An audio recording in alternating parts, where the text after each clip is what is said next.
I'm going to call to order the December 13th, 2021 regular meeting of the Tipp City Board of Education, and we will start with the Pledge of Allegiance.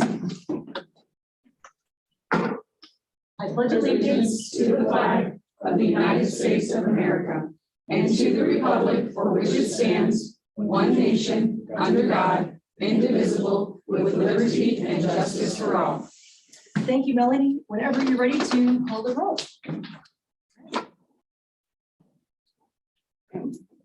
President Dunaway, Here. Vice President Zakor, Here.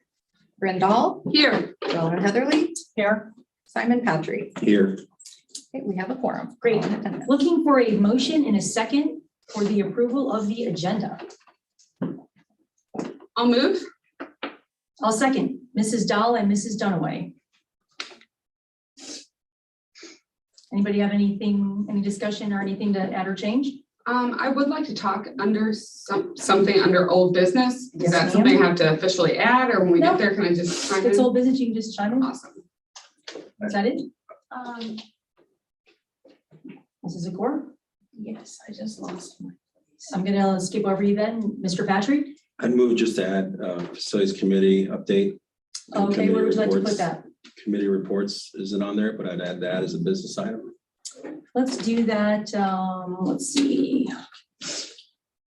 Where do we want to put that? Okay, just make it J.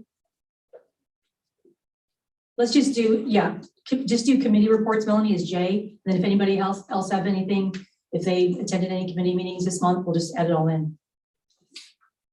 So that would be new business J. Mrs. Zakor, did you find your? Yes, I just, before I approve, I wanted clarification on the topic, which is 9D. D? Yeah, I don't quite understand. That was Mr. Stefanik's. Mr. Stefanik, do you want to address that? 9D. 9D is procedures for use of resources from external entities. Yes, we are going to discuss that very thing. Was that your request to add that to the agenda, Mr. Stefanik, or was it a board member's? We received it from board members, but there was an update in writing about 2 weeks ago to the board. So,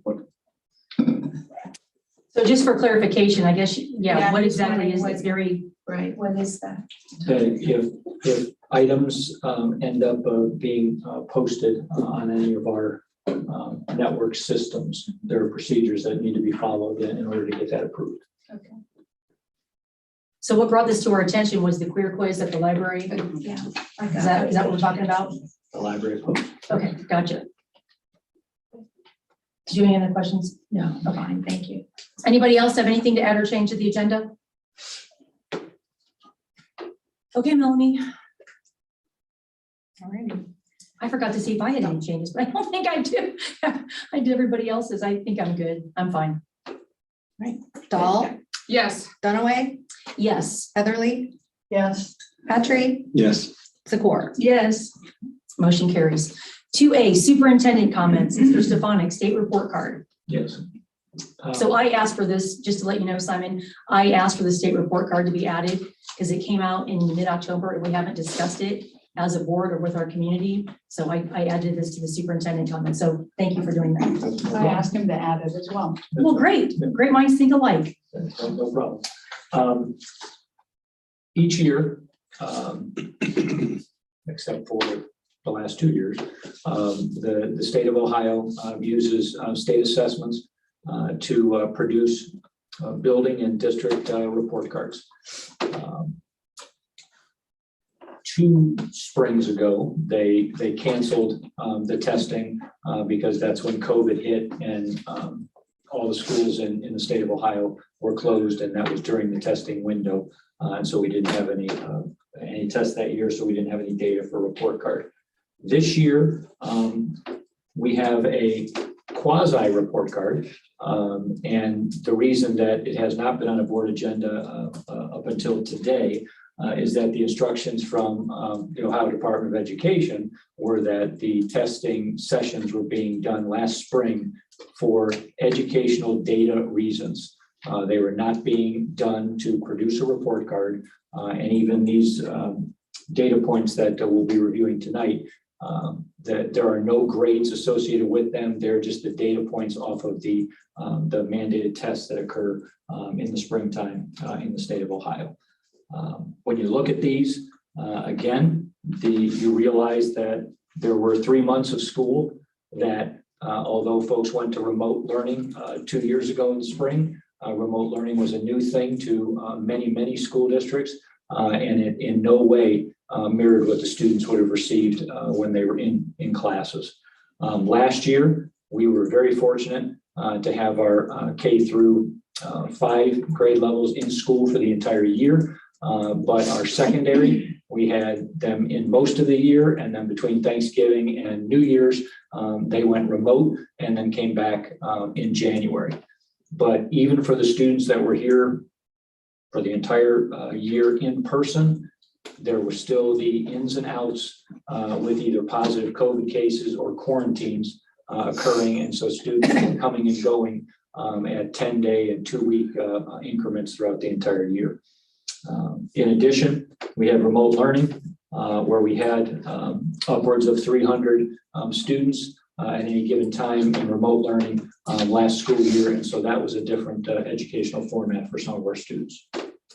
So when the results came out this year, we did see a drop in, I would say, the majority of the tests that were there, but not too many of them fell off the cliff.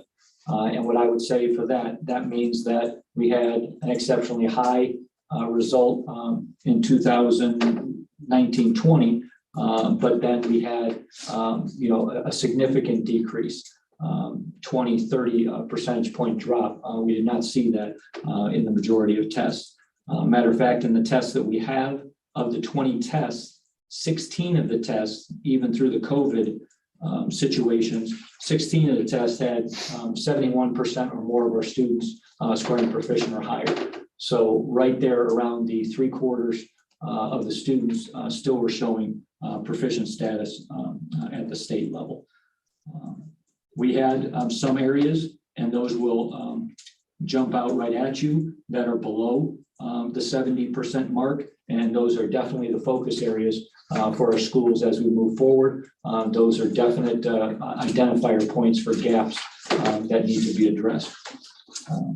But even outside of that, anything that showed a drop, anything that is not at 80% or higher, which is the benchmark that the state sets for a school district meeting the goal for that particular test, anything that's not at that 80% mark, and even higher. 80% is not a mark to be satisfied with. We should be focusing on 100% of our students reach the proficient or higher status. Another piece of the data in the chart that is handed out today is a growth index. And that's focused on the individual students. There is a formula that the data folks go through where they predict how well students are going to do on a test in the upcoming spring. What we found is the vast majority, 11 out of the 13 categories that are listed on this chart, had students meeting that growth benchmark or exceeding it. And so we only had 2 categories that showed where the students did not make the growth that they were expected to make last school year. And of the 11 out of 13 that had at growth expectations or higher, 9 of those 11 are exceeding the predicted score on a particular test. So that is something that you look at. I've always been a proponent that you look at the growth factor, and if you're advancing the students a year's worth of growth each year, the achievement levels will continue to rise and be on the right trajectory as well. So even before we received these results, we implemented a summer academy with assistance with some extra funds for gap closing. And we had one of the biggest, if not the biggest, according to veteran folks in the community, one of the biggest summer programs that Tipp City has ever conducted, and received a lot of positive comments about the creative ways that folks were addressing reading and math needs in the summer academy. So we will continue to do that. We have plans for the same type of summer academy, at least through the next 3 summers, assisted by additional monies from the state and federal governments. And then we will also create intervention plans during the school year to try to close any gaps that occurred through COVID or any of the changes in learning formats.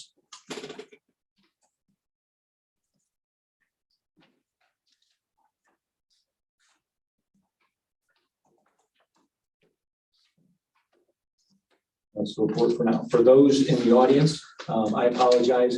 We were working on, putting these into a PowerPoint. There are so many numbers that the chances to read it off the screen were not going to be very effective. And so we put an attachment on the board agenda with the charts that I was just referring to. Any questions? Yes, I have a couple questions. What is our progress monitoring tool for, well, I guess that'd be 4th through 8th grade? Are we using like math? Are we using? No, we do not have a set progress monitoring tool for 4th, 5th, and 6th grade. We've got iReady assessments, but for 7th and 8th, iReady does not address those areas. So we've got local assessments, and sadly, Ms. Scott went home ill today, so she's not here to talk about the work that they've been doing with the 7th and 8th grade math department in that area. And then for 3rd grade, for our on and off track. So on track means you're ready to not have to fall under the category for the 3rd grade reading guarantee. Yes. Off track meaning that a student needs more growth. Yes. What is our And support. monitoring tool for on and off track for 3rd grade or K through 3? Do you know? Well, they use some iReady data for that as well, but then they use some local measures for the people that are providing the support. With that, last year we had about a third of the students that went from off track to on track. That was our rating from the report card. But in some positive news, hot off the press today, and Ms. Smith made sure she sent it to me, we had a 12-point jump in our fall 3rd grade reading results. Nice. And so 2 years ago, we had 52% pass the first round in the fall. Last year, after the COVID year, we had 51. So we were kind of in the vicinity. And this year, actually 13%. We're at 64 this fall that those results just came in. Anybody else have questions on the state report card? I do. Mr. Stefanik, where can this be found? On what site, where? Well, this particular chart, this is a Tipp City chart. And so this can be found on the board agenda today under the report card segment right here. But for the state, if you Google state report card or school report card, it'll send you right to the ODE site with a link that you can go to find all the data. When you get to that site, there's a bar in the middle of the screen, and you just put in Tipp City Schools, and you can get to the district and each building's individual report card. And this through 2021 is on there now? Yes. Okay. Yes. Can we add that to our homepage or something so parents can find it That would be easily and nice. readily instead of, That you know would be what I mean? really nice. Just put it on our homepage somewhere or Links website? are easy, right, Mr. Bush? Excuse me, yes, they are. Okay. Yeah. I just, for a parent to have to go to 3 different things and click and click and click and click, Yeah, put it on the homepage and then boom, it's right there. We Thank can you very definitely much. do We can put it on actually where we'll put it on the parent page. How's that? For Or parent both. resources or both? Because a lot of people don't have They don't need Facebook, to. Yeah. so they don't have Facebook. They'll just go to tipcityschools.com. So definitely. Yeah, definitely can do a link. Anybody else on our report card? Joellen, you added this item as long with me, so any other questions? Thank you for putting that together. Are we good? Okay, 2B, ODE compliance update, Mr. Stefanik? Yes. This is another process that was impacted by COVID. Each year, there's a report called the Ohio Consolidated Report. It takes a lot of different entities of the school district and they just put it into one report. There are things in there about staff trainings that are mandated, lunch procedures, making sure that you're following the federal lunch guidelines. That's in there. Making sure that you do the annual decision about open enrollment. That's in that chart. And the one that we're going to be talking about tonight is health screenings for kindergarten students and any new first grade student, to the district. And the rule says that you'll screen them all the kindergartners and first grade students, but last fall, they gave districts some waivers because of COVID, whether it's social distancing, whether it's some students are in remote learning and not in-person learning. And so there was some flexibility, but they didn't change the annual report. And so the annual report listing is, did you screen all of your kindergartners or first-time first grade students for vision, hearing, and speech last fall? Well, we did not screen them all. And so we have to list that as a non-compliance area for last school year. And then it says any non-compliance area that falls in the report, and the report was a November report, within 30 days, you just have to notify your board that there was a non-compliance area. And they said this year that you could put down the impact of COVID and the restrictions that COVID brought with it, handcuffed your ability to meet this requirement. So we put that in there, and we just said with the action plan remedy is with the lifting of the COVID health restrictions this school year, our standard screening schedules have resumed. Our kindergarten students and our first grade students in their first year of school are receiving the required screenings just as they have in the past. And so that's the no action is needed. We just have to notify the board that we've got that back on track and we're back on our traditional screening processes in our schools. Thank you. Good. You have the citizen comment sheet.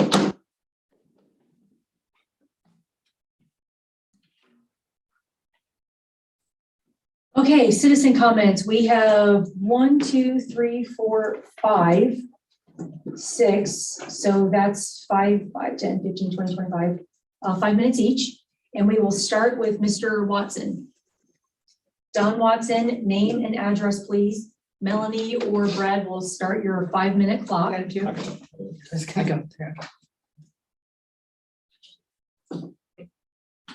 Will you be letting me know? Yeah, we'll give you a, I don't see the clock. Are you gonna put it up there so I can see it? Mr. Bush or Melanie? Okay, will you give him a 1-minute warning? Okay. Greetings, school board, taxpayers, students who are watching, and parents. This time of year, we start hearing phrases we don't hear the rest of the year in songs and scripture. O holy night, coming in a manger for you and me. For an angel appeared, fear not, for I bring you good tidings. O night divine, oh come and adore him. Yes, God was in control. He brought peace on earth, and to get that peace, we have to submit to a baby in a manger who grew up. And to that peace, you have to follow steps. It doesn't come by the snap of a finger. You must pursue it. That means go after it. You must think it, peace. You must choose it. You must be preoccupied by it at all times. And ultimately, you have to know the Prince of Peace. As the Old Testament prophet Isaiah wrote about it in 700 BC, 7 years later, the birth of Jesus. God promises in his promises, his instruction book, the Bible, it will happen. Everybody who was ever born on earth will physically die, but the spirit lives forever, eternity. We choose where we go. I have met some pretty awesome Tipp City alumni. After starting it in 1990, I was able to get to know some of the ones that had graduated through the years. I'll run through a few. Bill, I was recognize them by their first name. Bill, the class of 43, invented the corn header for the self-propelled combine. Joe, the class of 48, helped develop the laser. Mike, the class of 59, became a school superintendent and a leader in the power of positive thinking. John, the class of 67, who became a university president and helped thousands of students attend a university through endowments. Chuck, the class of 67, who became a missionary to Israel, where hundreds of lives were changed. Then there is a lady from the class of 98, who became the youngest alumnus of Tipp, mother, wife, to be on this board, who has showed confidence, consistency, compassion for students, taxpayers, staff, and I consider a friend. I wish success for you. I do hope someday I see you on the Mrs. Ohio pageant. Mr. Watson. Nice. Sandy Beck, name and address, please. 5 minutes, and Mr. Stefanik will give you your 1 minute warning. Yeah, It's not really a warning, so to speak, but That's right. nothing bad happens. We just, yeah, don't get nervous. Sandy Beck, 1666 Raymond Drive here in Tipp City. Well, 4 years can feel like a lifetime, and it can feel like a blink of an eye, both in the same moment. 4 years ago, a newly voted school board member had a dream. That school board member has journeyed through these 4 years with integrity, accountability, and humility. It's always been a dream to have a safe elementary building for our pre-K through third graders. We'd hoped that would be in the works by the end of 2021. It's hard to accept that it won't be happening. The what ifs are many. What if we didn't have a global pandemic? What if we had a school board that could work together? What if our community really understood the dire situation that the buildings at Nevenkovic and Broadway are in? I want to take this time to thank this school board member in particular for her efforts to make that dream into a reality. I'm sorry it didn't happen under your watch, but it'll happen. I also want to thank her for understanding how to oversee as a board member and not overreach. As a former teacher in the district, I feel she was driven by student and staff interest and not personal motivation. She used her voice to attempt to reach resolution and reconciliation while respecting the process. Her mom, Kay Myers, would be very proud of her. As this very long 48 months, yes, yet fleeting 4 years, as a school board member has come to a close, your dedication will not be forgotten. Thank you, Joelle and Heatherly, for serving Tipp City Exempted Village Schools. Thank you, Mrs. Beck. Kathy Bone?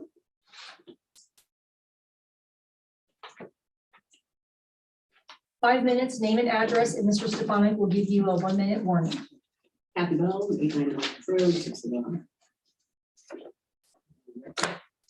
Okay. Okay. I mentioned this at a previous board meeting, but it needs repeating. We have lost 99 students this year to open enrollment at other schools in the area and to homeschooling.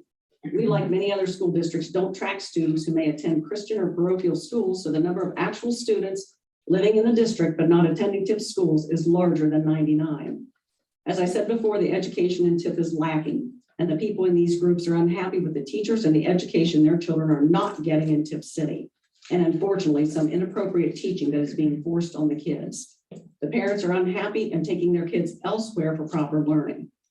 What the kids in Tipp City are getting is teachings of CRT, critical race theory, SEL, social emotional learning, which has been taken over and falls under the umbrella of CASEL, CASEL, Collaborative for Academic, Social, and Emotional Learning, which includes but is not limited to CSHE, Comprehensive Sexual Health Education.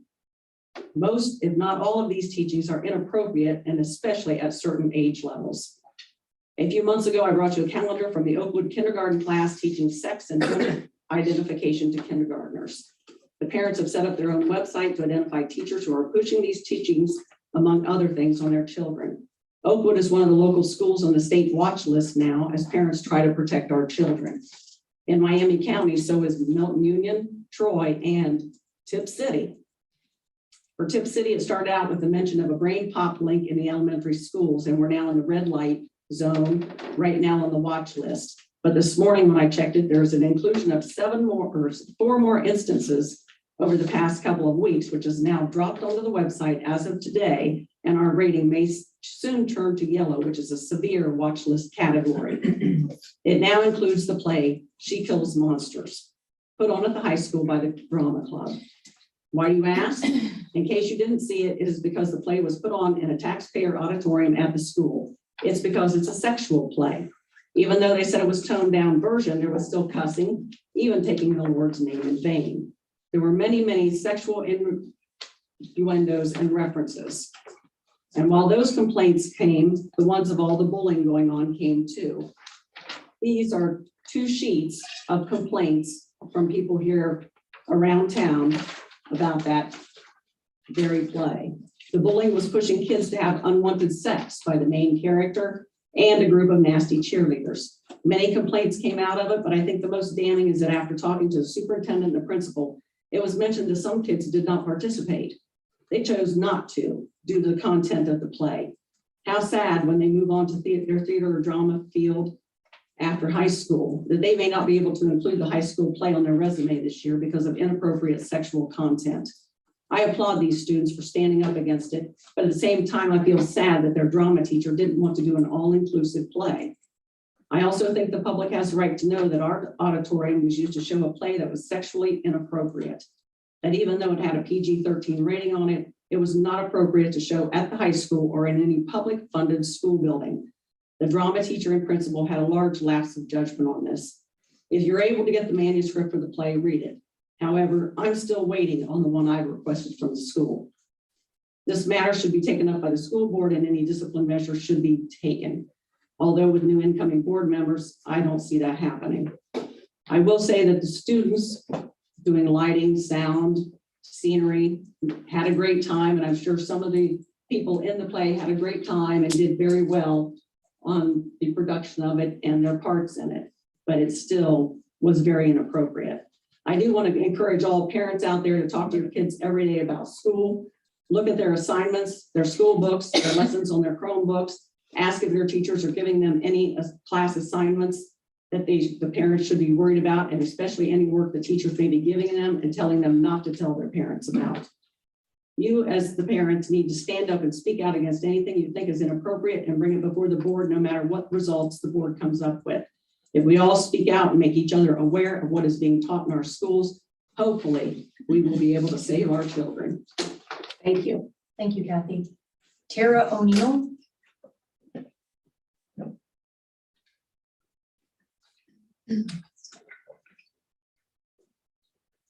Name and address, 5 minutes, and Mr. Stefanik will give you a 1-minute warning. Okay, my name is Tara O'Neill and my address is 730 Chaucer Lane. I want to start before I read what I wrote by saying that let's remember that the Board of Education is supposed to be the voice of the community and the parents, and who speaks for the teachers? The teachers union. We have a teachers union in our school. So this is going to be a quick comment, but an important one. It is my understanding that a queer questioning survey or a queer questioning tool was sent out to our freshman students directly from our public library through one of our English teachers. Again, not from our school library, but from our public library, which is a separate entity from our school. They do not have to follow curriculum guidelines, but our school does. This English teacher forwarded an email to our students without going through the proper checks of our school administration. She allowed the public library access to our students to discuss a topic that parents should be teaching at home.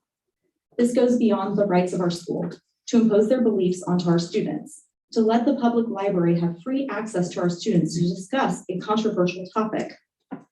I have asked for copies of this survey and have received nothing. I have tried using the Google Doc link that was in the student's email and it wouldn't work. I was told that it was shut down. If a quiz, test, or survey is given to our students at school, it is the obligation of the school to provide that same set of questions to any parent asking for it. The school has to be an open book about their curriculum. So now that this has come from our school, it is a curriculum issue, an unapproved one that parents cannot get a hold of, and some may not even know that it happened. I have heard this issue has been taken care of already. How? What is our board and superintendent going to do to make sure this doesn't happen again? What are you going to do to make sure that this teacher and any other teacher knows that this kind of behavior is not okay and that it is indeed overstepping boundaries? These are things that need to be discussed at home. If a student is truly questioning themselves, they would reach out for information themselves from the internet, the local library, their family, their peers, or the school counselor. We do not need to be reaching for students. And I would hope you all agree. Thank you. Thank you. Lydia Plyman? I'm sure you've heard the speech, but name and address, 5 minutes, and Mr. Stefanik will give you a 1-minute warning. And I agree, you do look beautiful tonight, so. This is a lot. I brought props tonight, just so that it's not just a take my word for it situation. So I'm curious if any of you have heard the name, Lydia Plyman, 6385 Peters Road, Tipp City, Ohio. I'm curious if any of you have heard the name Paula Brem-Heaver. You'd be excused for not being familiar with this library director. You'd have to travel through 2 separate counties, an hour and 20 minutes in good traffic, just to introduce yourself in person. However, she's been instrumental in a couple of things that have gone on in our schools here, particularly the Queer Gabby quiz that was sent, originated in the Cincinnati libraries, through our libraries and into our students' hands. I think Tara spoke eloquently to that, so I will let that go. Wow, 50%. 50% geometry. When I was in school, 50% was a failing grade, but I guess maybe we should be spending our time, money, and resources on teaching kids about queerness, queer ideology. So I know that Mrs. Bonehead said she couldn't get a copy of the manuscript. However, after many inquiries, not in a school district because I couldn't get it hold from anybody, I got a copy of it. So since I had the unfortunate instance of sitting through the atrocity of the She Kills Monsters Young Edition play, I'm just going to read some excerpts. I was sent an invitation on Facebook. I'm not on Facebook, but somebody took a screenshot and said, hey, go to the high school play. And it said Young Adventures Edition, which was different than the original play. And I shudder to think what the actual original play is if this is the Young Adventures Edition. But I figured I'm gonna give it some time. I'm gonna go check it out for myself and see exactly what we're getting into. So warning ahead of time, some things I read tonight might be PG-13, but since that was good enough for our students, I don't think anybody here will be offended. It won't offend your sensibilities. Anybody who's listening online, if you have kids in the room, I might advise them to exit. So excerpt 1. Suddenly, a leather-clad warrior Lilith appeared in the spotlight. Think Underworld's Kate Beckinsale, but with more skin showing. Agnes, who throughout the play was referred to as Agnes the asshat, average Agnes, implying that there was something wrong with cheerleaders, something wrong with football players. And I don't think it's good to demonize any group of people, and that's what this play did. Agnes, my party is a leather-clad dominatrix and an elven supermodel. All right, so we're introducing dominatrix to our students. Not sure why that's appropriate, keeping in mind that high schoolers go down sometimes as young as 13 years old. Moving on. Seriously, again, Agnes, seriously, there has to be more to this outfit, right? And then I mentioned this and someone told me that I was making things up on Instagram. They said that I was lying, making up things. So I just wanted to, these are my props for the evening. This is a bag of every production that I was in my time. Yes, I'm dating myself. They are VHS tapes. In my time in Tipp City.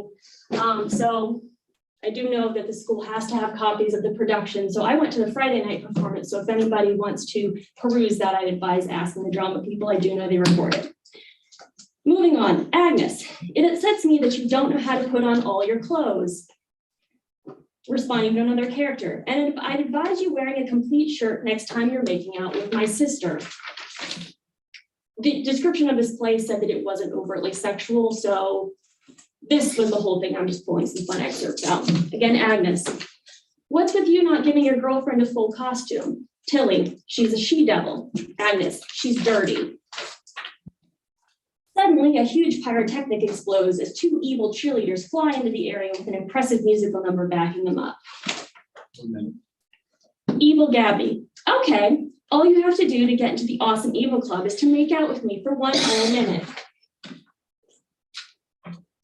Well, that's just a few of the things. Anybody wants to see it, I printed out all 91 pages of this filth that I don't understand why you as a board, the school system is promoting this to our kids when we have a 50% grade. Really? That's what we're spending our time and money on? Thank you. Thank you, Lydia. Thank you. President comments. So it's that time of year, especially in the lower grades where kids are having holiday parties, they're bringing in gifts for their teachers and various different people in the buildings. So it's a fun time. Are you okay? Okay, so it's a fun time for the students and staff. And then also in the higher grades, it is exam week. So a lot of stress, a lot of studying going on, but the good thing is you do get a holiday break after that. So thinking of all the staff and students that are getting ready for either exams or the holiday break and holiday parties. So that's it. Treasurer's report, Melanie. Monthly financial report. I'll turn it over to you. 5-8. Basically reporting on November. Nothing too exciting in the treasurer's office, business as usual. We're working on a couple of things in the pot. Of course, we've been updating here in our board meetings, but everything is, like the IRS audit, we've got that going. Everything's in process. W-2 time is coming up. We're wrapping up the end of the year. Probably on the total revenues this month, pretty much in line with the last 2 Novembers, like I always compare to. This month, a slight reduction in interest is one thing that we earn from any investments the district has is down because of our markets, which isn't an ample amount, but 2 years ago it was better. So when I compare, the other thing we did have in the last 2 years of the month of November, we did have an open enrollment revenue, which is no longer at this point in time. So other than that, expenditures were very much in line to the last 2 years. On the healthcare account, we're looking pretty steady. Our claims were down here this month, which was a good thing. So really no news on that. We're looking steady on the healthcare for the month of November. So I really don't have any other notes to make regarding the month. So everything's looking good. Anybody have any questions? What's your plan, Melanie, to look at introducing some sort of discussion about whether the district should continue down this path of staying self-insured or going back to a traditional insurance carrier? Well, I haven't looked to change. I do know if we were in agreement with the EPC at one point in time. My understanding is if we move from that consortium setup, and I'll have to check the facts, Joellen, on this, but I was told that once you're out, they don't want you coming back for like a 5 or 6 year period, is what I'm told. So we'll probably maintain this setup as long as, it's positive for the district and we're maintaining. We have a broker, USI, that assists us with issues, concerns that we have. And they also will provide an actuarial service to the district, which I'm looking into. And that's one of the things, if we want to go back to our previous discussion last board meeting on the management letter, one thing was to look into that. And they kind of look at where were the claims, where have they started, your premiums, and moving forward as a district, those funds and where we stand. And so that's one thing I'm going to be touching base, and I'm working that too, just to make sure we get that service completed, because I'm not so sure we had this actuarial last year. I don't believe so. That was some of the advice in that letter. But at this point in time, that's what we'll follow through with. That's a service that they look at that, the longevity of it and the financial piece. So the plan probably is to stick to the self-insured plan Because outside of the EPC, I don't know what our option would be, actually. So it would wait to go back in, but that's kind of my answer on that, Joellen. So I may have to do some more research, but I think that's the best answer I can offer right now. Is there any feedback from employees? Are they happy with it, not happy? Do you not hear much? Do we do any kind of survey? I don't get much Complaints about the complaints. healthcare? Okay, so that's a positive. They're Yeah, happy with I the mean, coverage of as the far as doctors? any type of claim issue or anything, sometimes people reach out. Sure. We tried to address that, find out what the issue could be, but overall, I mean, since I've been here, I've not heard anything too negative. Seems to be that they're happy with the coverage that we've offered. Good. Well, their premiums have probably not gone up at the same rate that the EPC premiums have increased. I think Mike was telling me that they went up quite a bit in Northridge and they're still a part of the EPC. Yes. So that's a huge savings to employees as far as keeping those premiums that they would pay. Yeah, and the Way down. EPC would pretty much dictate to us, what we're gonna have. And, I mean, there's certain pull, if you want your employee to put more money into the cost of a surgery, or there's a little bit of give with the EPC, but not a whole lot. And we kind of have control of that premiums based upon what are the reserves in the account, if our claims do go up. So we'll have to look at that for next year. But if we can just keep everybody healthy, see how that goes. I think you guys start that process usually in June, right, in the summer? And then it kind of comes to the board in October if there's, so it's like a 3-4 month process for you. Okay. Yeah. So I have a question for you, Mrs. Fox. On the EPC, I understand clearly the concept is the more numbers you have, you can, draw down the cost of the services. So how is it that, two things, and I believe if I understood, I think I looked at some of the other districts in that EPC, doesn't that also include vision? It's part of the package, I believe, medical, dental, and vision. We don't have Correct. vision, right? We don't Right. have vision. Not at this time, Okay, so I understand there's a, which we're definitely gonna look into getting vision. yeah, okay. So there's an extra layer, but even with that extra layer, how is it that they're a little more expensive with all the quantity that they're dealing with, and, the bundling of services versus? They just combine. So the charge to the district is claims and premium. Mhm. They somehow work a total amount, one amount, and then they're just gonna take your 80-20 or whatever the district is approved for, what the board's gonna pay and what the employee's gonna pay. But they look at the whole claims and premium instead of how we have. Claims are separate, premiums are separate. And I think we just have more control because the EPC is gonna group 35 school districts. And they're gonna say, even they can't just say, well, this is your premium for Tipp City because these are the claims for Tipp City. No, they're gonna look at the claims for all 35 districts and then they're gonna try to. So what group, you think group, the more in the group, the better. But in But that case, it might drive. up Unfortunately, the- yeah, the they number of still, claims and the costs and the. we have a little bit more control having claims being a separate setup versus the premiums to the district. And we have control over the premium.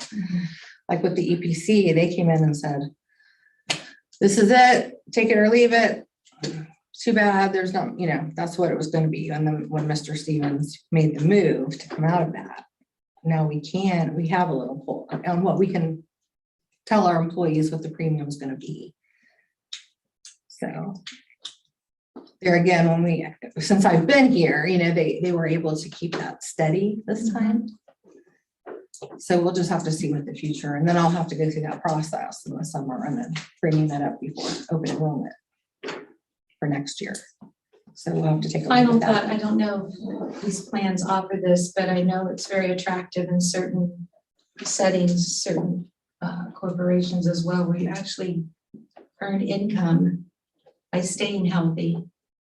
And so, and by not making claims, or that's one avenue, or another avenue is by not even participating, let's say your spouse, you're working off of your spouse's, that's the primary insurer for the family.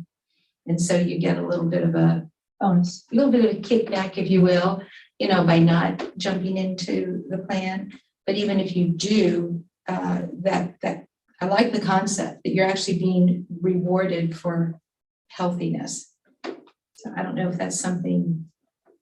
I see all these Look into programs that. that I will have to Mrs. look Crawford's into. on, and I'm thinking, it's. Now I know it's called like spousal carve out, and it's a big deal. So it's usually at the negotiations, because a lot of people,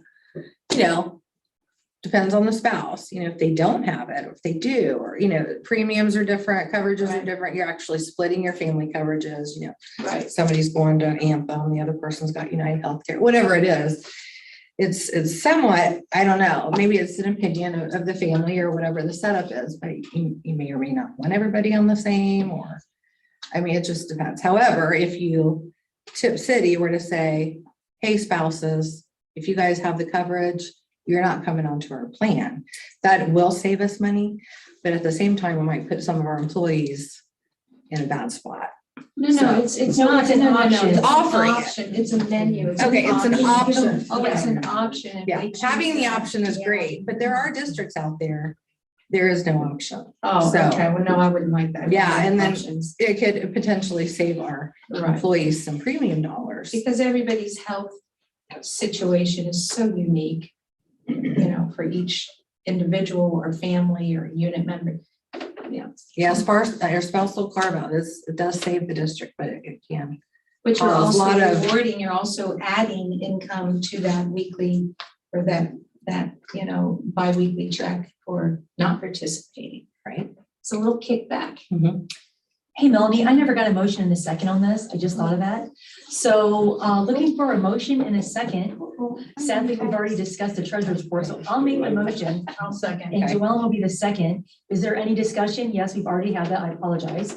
So is there any further discussion? Let's just say that. Okay, well, luckily I did it right at the end instead of at the. Okay. Okay, if there's no Dunaway, further yep. discussion, Melanie, we're ready for the vote. Dunaway, Yes. Heatherly, Yes. Dahl, Yes. Patry, Abstain. and Zakor. Yes. Thank you. Motion carries. 6A, public records request update. Melanie, that's just, do you want to just give that total? It's your year-to-date from July. So we do have a couple of requests in the hat there. Mr. Bush here has put in his time. So we've got a little bit of cost there for him to pull some technology communications. So he's working on those. And not too much on the from the attorney this time. We tried to catch up and had a little lull there, which is good for the district as far as expenses. So the $480 isn't much, but considering an hourly rate for an attorney, I consider that. So that's all on pretty much the year to date. And there again, we didn't start this thing till July. So it's just kind of a running And we are caught up, you total. said. So You said we had a couple of new ones, but they're good. we do have a couple of new ones and we're working on a couple of new ones. So Okay. we've satisfied a couple pretty quickly. And the other ones, we have to do a little bit of research. Okay. So All righty. I had some discussion on that. Go ahead. The, tonight we heard from various citizens indicating that they've requested certain documents or records that potentially, if not definitely fall under a public records requests. Were they requested from you, or are those things that we're working on to yeah, provide? or- particularly, I did hear tonight regarding requesting the play. I did not see that request come over my desk. So if that was requested through the high school, I would assume the appropriate path for requests would come through central office. However, it's out there, it should come through my desk to me to be released typically. Is it possible that we can try to get these citizens the information they're seeking, maybe you reach out to them. I think we know who they are to ensure they're getting the information they're seeking. We can do that. If you feel it's appropriate, obviously, but or maybe just, Yeah, or if Having there them was a email you request or- made, please forward it to me. You know, I will certainly accommodate any requests that come to my email to my office, so. make sure that happens. But I just want to add under public records request, because I know how valuable it is. But at the same time, if I'm understanding the rules, the law correctly, the records custodian is not obligated to basically be the public's administrative secretary, if you will, to provide. In other words, if something can be obtained, if an individual can go to the website, can obtain that information on their own. But let's just take, for example, meeting minutes, because meeting minutes, you know, should be, we make ours public. It's very accessible if you go to the website. And therefore, it's my understanding that would not necessarily fall under a public records request, where the records custodian would have to take the time to collect that, forward it, because it is readily available. It's already a public document that's available. Typically, I mean, if I get those kind, I could probably direct them to the. Yes, Right now, exactly. unless someone comes back and says, I don't no, know. I want you to send I it. You don't know, have I internet. don't go out searching, this Right. website and that website. I don't know. Some people don't have internet. We do have people that come in for public records requests and they don't have a internet or a computer. And so they come in and they physically write it out. It goes to you. So but yeah, if it is readily available, then it's easy to direct them. Please see our website, blah, blah, blah. Yeah, and it could be a case where, you know, someone wants to go to the office of the building and make such requests, but ultimately it should be funneled through myself. So that's out there. Then I can track it and answer, so. Simon, did you have anything else on public records requests? Because you were asking a question, then Ann jumped in, so. Good. I think if, people are seeking information, that's not available, they can ask Melanie and hopefully we'll get them the information they need. Okay. Anything else under public records requests? 7, old business. Mrs. Dell, you mentioned something I did. earlier about old business. I just wanted to ask for any updates with the IRS investigation, where we're at, where we're headed. Okay. Had a phone call. I wish I had the date right today. So today's 13th. Was Wednesday of last week. She and I talked. Everything's in process. She needs nothing else at the moment. Wait, who is she? Miss Allison Jones from Wichita. She's the IRS Oh, person Our that's. IRS agent. Yeah. Okay, she's sorry, I missed that. Allison. That's why I refer to her. Okay, She's thank you. the nicest lady. So we're, gone through, she's checked what we have, had a couple questions for me, got this, and this, we had it all. Has it all in process and we're kind of waiting, and we're in the waiting. So she says that on December 16th at 2 p.m., she's going to make a call to me and get an update. Great. And another update. So we kind of schedule our calls ahead of time, so I'm available or whatever. So that is when we will have some more information. okay. So I'll know what we need, And do we have a representative for the Tipp City Schools as far as? we do. Okay. So Retzel and Andrus has referred us to Thomas Markey, which I believe is through Retzel as well. Okay. And him and a lady, they're kind of teaming up, and I apologize, I don't know. He's the attorney, and then it's like Amanda or whatever. They were doing that together, but they're just kind of waiting for our, what's the next step? What do they need? They both advised me, if any particular question comes up regarding purchase orders, or they want me to address them, get with the attorney and we'll get back to the IRS accordingly. So so that's where we're at. So I plan to, as soon as I get an update, I can reach out and send you all an email to let you know what's going on. That's wonderful. Thank you. So. Anything else under old business? Yes. Oh, go ahead. Lots of old business. No, hey, Um, you spent 4 years here. You probably have a lot of old business. So the school play, I heard some concerns tonight about that. And Mr. Stefanik, can you, just for parents and people that might be concerned, can you outline the process of how something is selected to be a play in our schools? Actually, I have to refer that to Mr. Barnes. I'll be happy to. Okay. So at the beginning of the year, Ms. Jasinski came to me and said, I want to do this play. Here are my concerns with it. It deals with some more mature issues. There is some language. So I said, okay, outline the issues that she foresaw.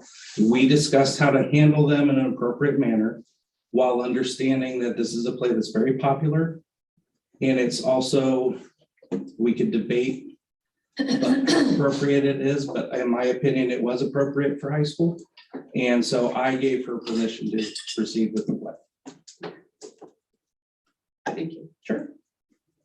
Is that the typical chain of command protocol? Is that how it's supposed to work in the policy?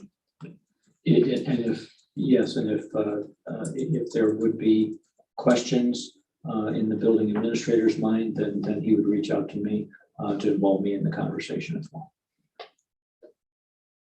Has this ever been, has a former play ever been so attached with controversy, do you know?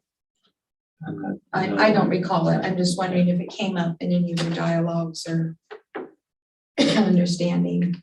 No. And actually, the concern that was shared with us was more of, it's what I received as the message was not whether or not it was appropriate for high school students or high school students and above and adults, but whether it was appropriate for others who might be in the audience that would be younger, and or those that did not approve of the content of the play as well. So I will just lend my feelings, very transparent and honest. It's what I do. That's why I get in trouble, but You're in trouble. most of the time, yeah. Anyway, so here's my take on it. This is not New York or Los Angeles or, even Chicago, where you have a plethora of cultural arts and events to choose from for what you're going to do that weekend or that weeknight. And so, the performing arts it's a beautiful facility. They typically put on great shows and productions. And it's kind of a precious time. It's a precious space. It's a precious event because we don't have a lot of cultural arts going on in this area. And so I guess just from a common sense perspective, I'm asking myself, why would we go with a program that's PG-13? Why, with all of the plays and titles out there and genres that are available, why not choose something each time where the whole community can come, from the young to the elderly to, the faithful, the non, just so it's not so divisive, I guess. It's not like we're having one of these every 3 weeks. You're only having them in this Twice a year. twice a year, Winter, basically? spring, spring. Winter, spring. So, and since it's so limited, I guess I'm thinking, why would we not want to choose those events, that content that is just very neutral in general? I hear that maybe it was popular, but popularity doesn't always make it right. And not only that, but I heard that there were some theater students who chose not to be a part of it. Is that true, Mr. Barnes? Yes, it was not a requirement for anybody to do the play. It was an extracurricular. And so some students decided not to. And then there was a little controversy with another school district that wanted to run the play. Ms. Jasinski came to me, was talking about it, and shared with me that The students that have been working on it were scared that we were going to cancel the play. And I told her I was not going to cancel the play. So, you know, we can debate whether it was the right call to make, but I did make the call. Yeah, I understand that, and I appreciate you being very open about that.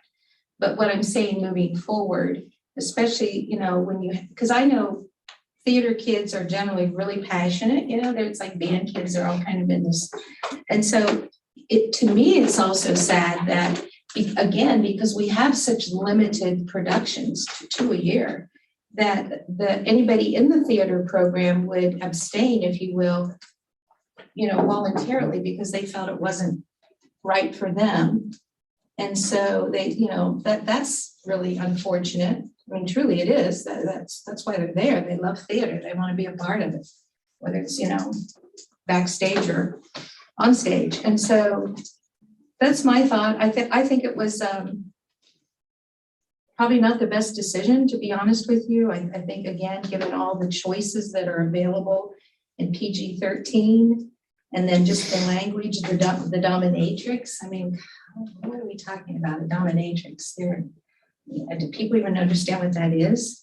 I know what it is, but I go to LA a lot. So I get exposed to a lot of stuff out there. And it's just like, what? High school level? I'm sorry. Did you see it? Did you go to the? No, I did not see it, and I you guys did not go go to to the play. I did look at the script. I did see the leather-clad dominatrix. I didn't see how it enhanced anything, truthfully. Again, considering that there's so many other venues, the selection. So moving forward, I guess the next step, you know, is I don't know, how does one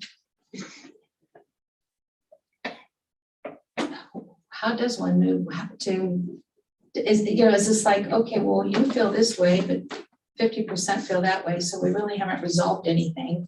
We're just going to keep doing it and figuring it out as we go. Or do we have a consensus on anything in terms of, you know, the ratings of the plays, et cetera?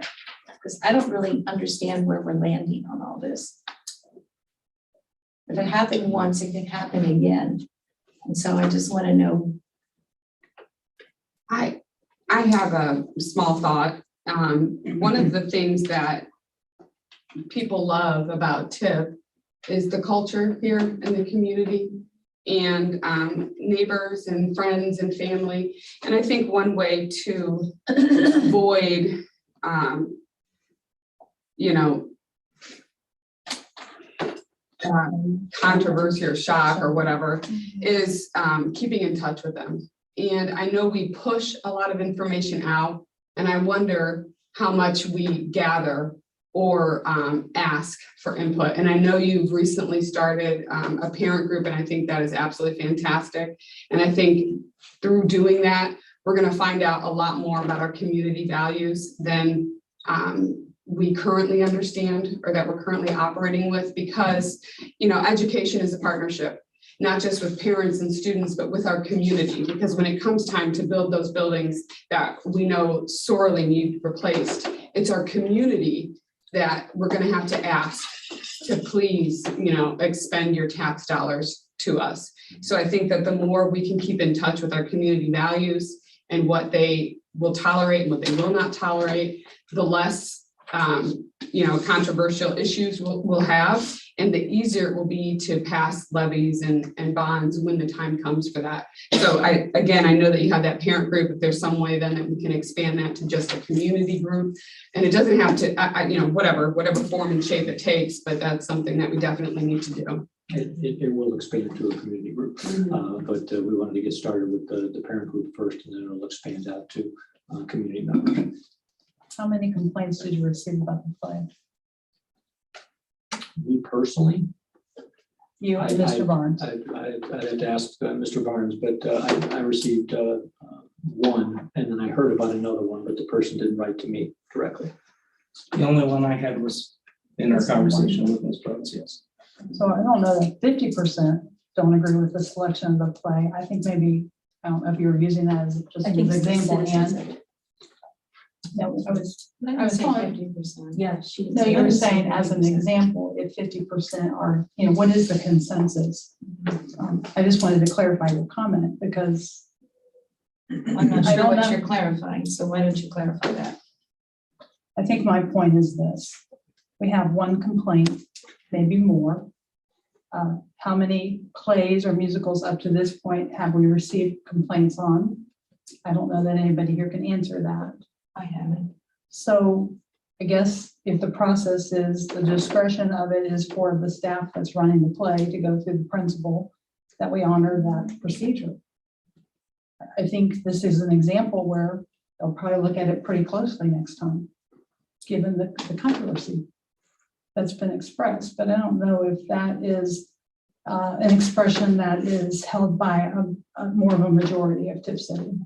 I think it's shared by a few people, but we haven't heard anybody even saying anything about whether they liked the play or it was, a good play for them to do it, participate in. So we don't know.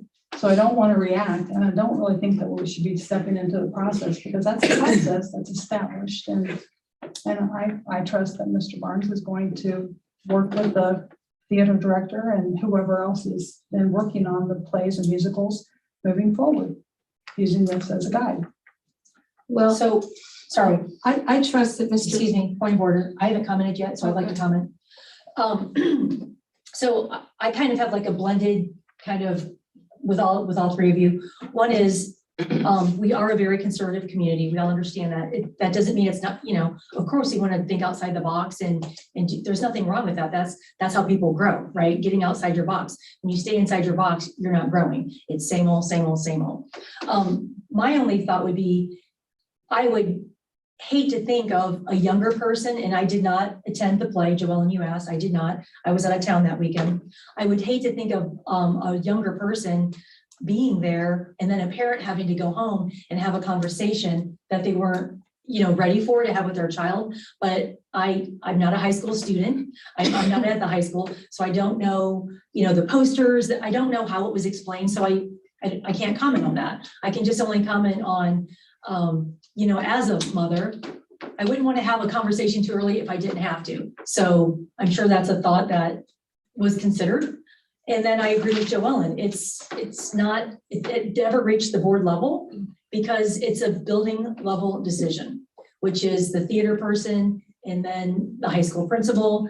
And then if that had become an issue at some point, then the superintendent was involved. I, as a board member, knew nothing of this ahead of time. So I guess, Mr. Stefanik, did you know about this ahead of time or the content or anything about this prior to the actual night of the performance? Okay. It was in the press releases. Yeah, yeah. To be Well, that fair. doesn't mean it was Yeah. dialogue and verbiage. No, and I'm all just that. saying, I know it was on the Yeah. posters and in the press releases that came from the school and that were also published in the newspaper. Right, but that doesn't mean people understood what it meant, No. right? Because if you see There was a she parental kills warning, I guess. monsters, it doesn't, you're not gonna associate that with dominatrix and being half dressed in this type of thing. At least I wouldn't, So anyway, those are my comments, Well, Go ahead. anybody else? So I go back to the citizens' comments that came in, and I very much appreciate them coming in and speaking. And I think they're spot on that, this board is here to represent the community and community values. And again, this is not even no brainer for me that when you have the option to offer something that has a mass appeal, 100% acceptance, it's not, a PG-13, then I guess why not? And it's only twice a year. Why even go down this road? What benefits? How do we benefit from that? Well, I like the idea of a survey, right? I mean, Mrs. Dahl brought that up earlier. We don't know what we don't know. So, hoping, Well, go ahead. and I'm not here either, and I resent anybody suggesting that I'm trying to go into the curriculum of a high school or whatever. I mean, well, wait a minute, let me strike that. That's not really correct because we do have some oversight for curriculum. Yeah, chain of command, micromanaging, whatever you want to call it. I would just hope that there would be some sort of common principles and understanding and at ground zero and moving forward with these shows. And I just don't see it with that type of verbiage and concepts, and I just don't see it for Tip City. And especially whenever there's a student that sort of recuses themselves from the process because they find it controversial or offensive or whatever their reason was, that does make me sad. Because we are not a liberal arts community. We are not a liberal arts oriented school. We have very little of it in our district. We have very little of it in our community. And it's precious, the little spots that we do have it.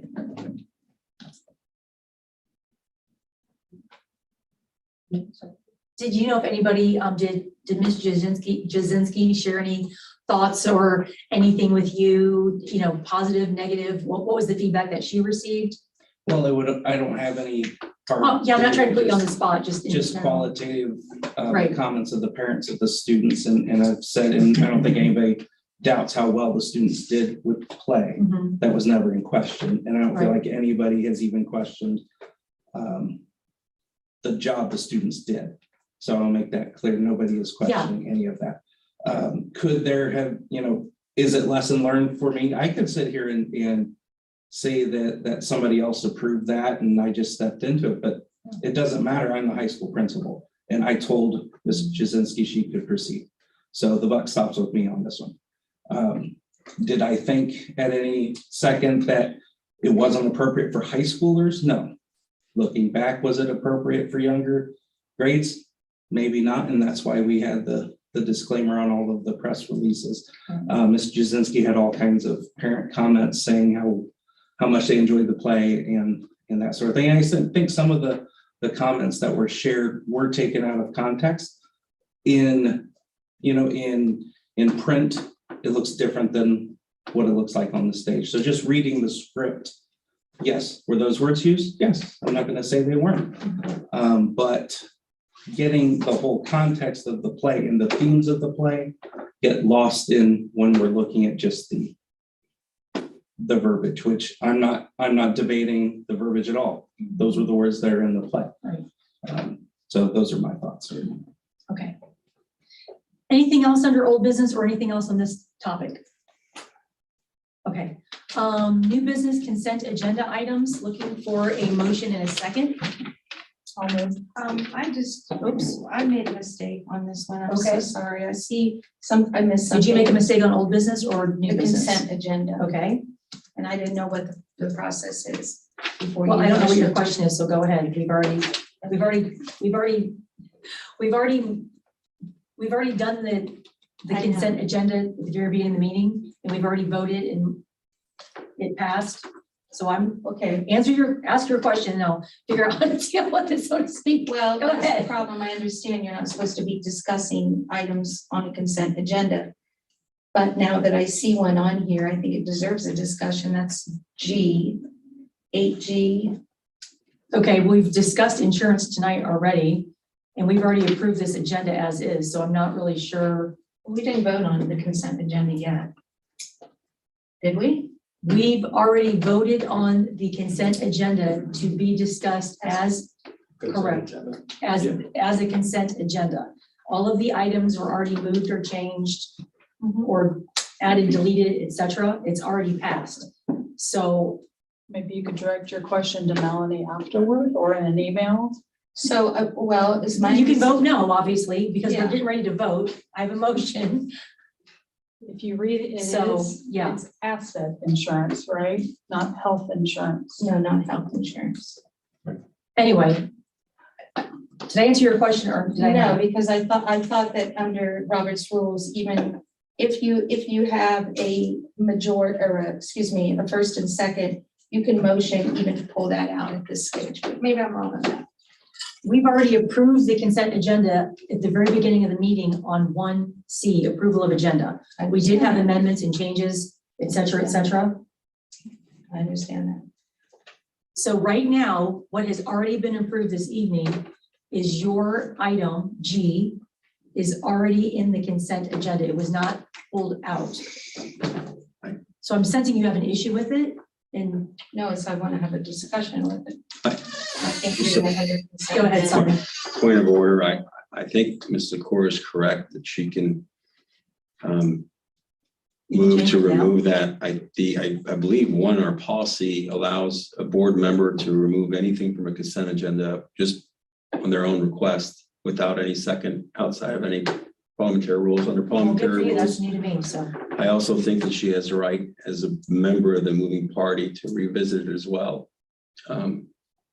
So, So I think, I mean, and from just a pure pragmatic perspective, I wouldn't have any objection to any member seeing something they wish to discuss with the body to have that opportunity to do that. so Ann, you would like to move item G to new business, which would be new business K? Is that correct? Yes, please. Okay, does anybody else have anything they would like to remove from the consent agenda to put in new business while we're still on this?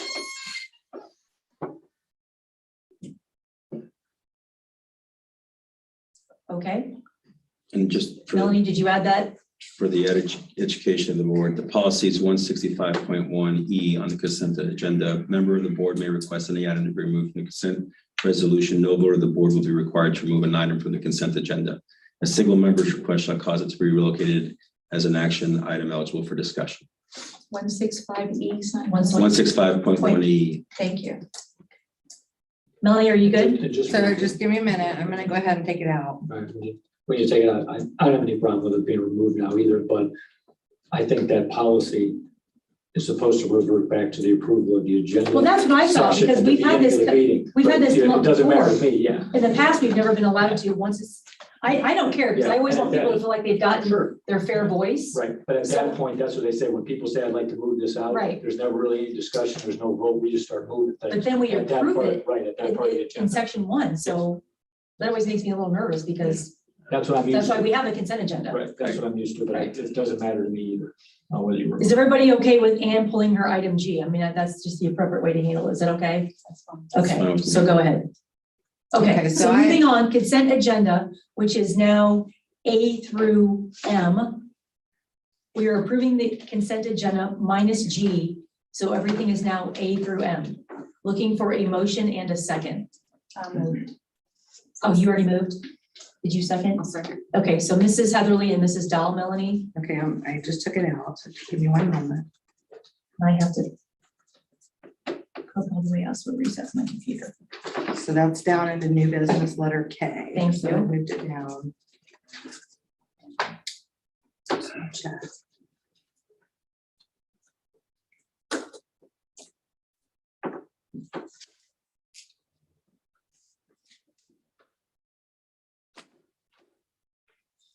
Yep, it's there. You're good to go. It popped up already. Okay, no, I'm sorry, give me one more second, because I see an item that says consent. And it's not a consent item. Oh, So I apologize. Give me one more second. I just Sure. wanna fix it. Because the vote's gonna carry through on all those items. I don't want that.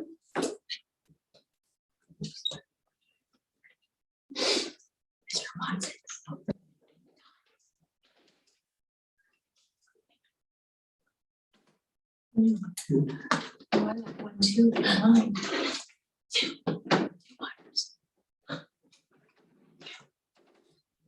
I'm so thirsty. I'm getting ready to do the new business. and I'll be talking more. Thank you. I'm talking first. Oh my gosh, it's hot in here. Thank you. Thank you very much.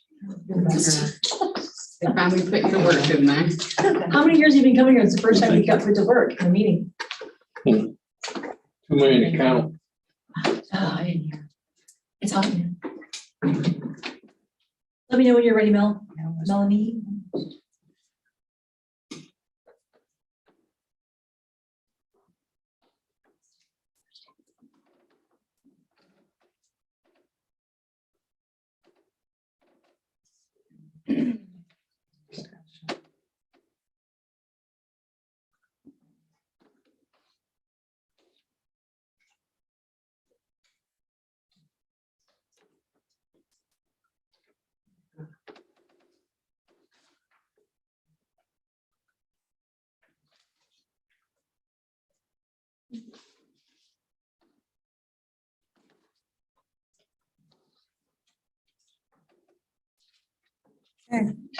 Ready?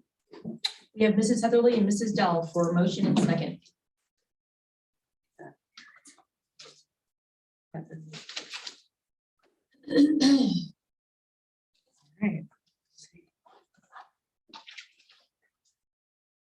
Heatherly, Yes. Dahl, Yes. Dunaway, Yes, Patrick, Yes, Zakor. Yes. motion carries. New business, 9A, donation. Recommend approval to, well, that's worded wrong. Recommended approval for acceptance of the following donation from 1888 Ohio Comp for, Did we vote on the consent agenda yet? yeah, we voted. Did you forget? Yeah, it's probably up there. Yeah, I So we see. go all around and say yes. We did. Did I miss that? Did we just? We just did. not? We need the audience to I tell thought it us. was, I It's thought been a that long was 4 for the- years. I thought that was for the amendment. I thought that was for the amendment. said That's yeah. No, for we just everything? pulled it out, yeah. Did you want to Okay. change your vote? Was not a vote? There's a first and a second, but there's no vote. Oh, we did. Okay, I thought we voted. Melanie called the vote. we, Yeah, we did I vote. just- we just voted. She just can had to- remove Yeah. anything from the consent agenda without a vote. And then we just voted on the Did you wanna actual change your consent vote? agenda. No, I thought Okay. that was a vote for removing it, and then we said, yeah, and No, then we like. didn't vote on that. We just said, Okay, yeah. okay, yeah, whatever. Simon read the policy, I'm- my and we bad. just all kind of gave a verbal yes. Nobody Yeah. really had a Right. big problem with it, No, so we moved nobody- on. Okay. So just to be clear, we did approve the consent agenda, 5-0, Okay. yes? Okay, great. Are you good? Yes, I'm sorry. Perfect. No, you're good. So back to new business, 9A, in the amount of $500, earmarked for purchase of student basic needs as deemed appropriate by administration. Looking for a motion in a second. I'll move. Second, Mrs. Heatherly and Mrs. Dahl, is there any discussion? Ready for the vote, Melanie?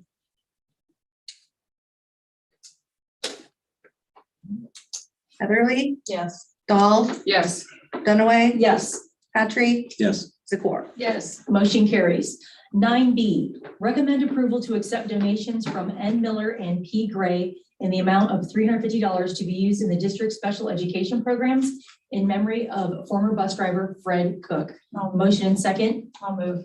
I'll second. Heatherly and Dowell, is there any discussion? Like to thank the Very nice. donors. Thank you. Yeah, very kind. Thank you very much. Melanie? Heatherly, Yes. Dahl, Yes. Dunaway, Yes. Patrick, yes, Zakor. Yes. Motion carries. 9C, recommend approval to accept, this is worded so long. Recommended approval, acceptance of the following donation from Monroe Township, $28,901.46. Earmarked for purchase of 14 touchless water fountain bottle fillers. Looking for a motion in a second. I'll move. Second, Mrs. Zakor and Mrs. Dahl, is there any discussion? Big thank you. Yeah, that's huge. Generous donation. We've been needing those for many, many years. People have been asking for those. That's fantastic. And they get a lot of their money from the, oh wait, Monroe Township. Okay, yeah. Yeah, good job. They're always so generous to our district. They do so much for us. Anybody else? No? Whenever you're ready, Melanie. Zakor, Yes. Dahl, yes. Dunaway, Yes. Heatherly, Yes. Patrick. yes, Motion carries. 9D, procedures for use of resources from external entities. Looking for a motion in a second. I'll move. Information. Discussion. Oh, yeah, you're right. It is discussion. Sorry, information discussion. Sorry about that. Go ahead, Mr. Stefanik. Okay. Put this on the agenda to provide some information to the board regarding a situation that occurred right before the Thanksgiving break. A teacher had received a resource from an outside entity, and the teacher felt that it was best to communicate to all of her students through the use of her Google Classroom. A concern was brought to the attention of Mr. Barnes and the teacher that a parent did not believe that that was the appropriate use of the Google Classroom. Mr. Barnes worked with the teacher, responded to the concerned parent and provided follow-up information. Part of that information was that there were no class assignments associated with the post that went on the Google Classroom. Following the concern, the post was removed from the Tipp City Google system. And then THS administration shared proper protocols regarding posts from outside agencies or entities on school system networks. I sent out the same communication about the protocols to all the other building principals, just to make sure that if staff members were not aware of the policy, that we educated our entire staff. Barnes and I met with the directors at the public library, and we discussed the same procedures for posting or sharing information with the school district. With this particular posting, there was a concern because there was a survey included with it. There was a concern regarding the sharing of student emails and or student information. After checking with the directors, I was pleased to learn that no students had responded to the survey and no student information had been shared or collected regarding the situation.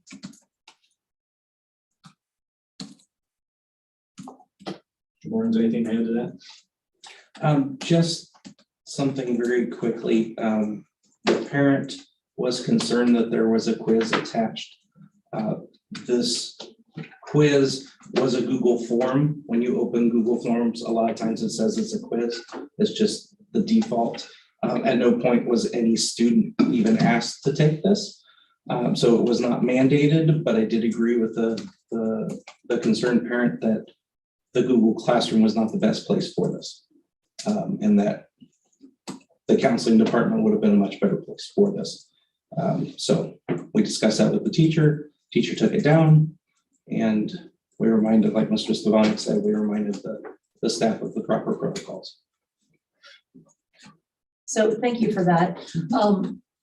So where are we in this process, Mr. Stefanik? As far as you said, you sent some emails to the building principal, blah, blah, blah.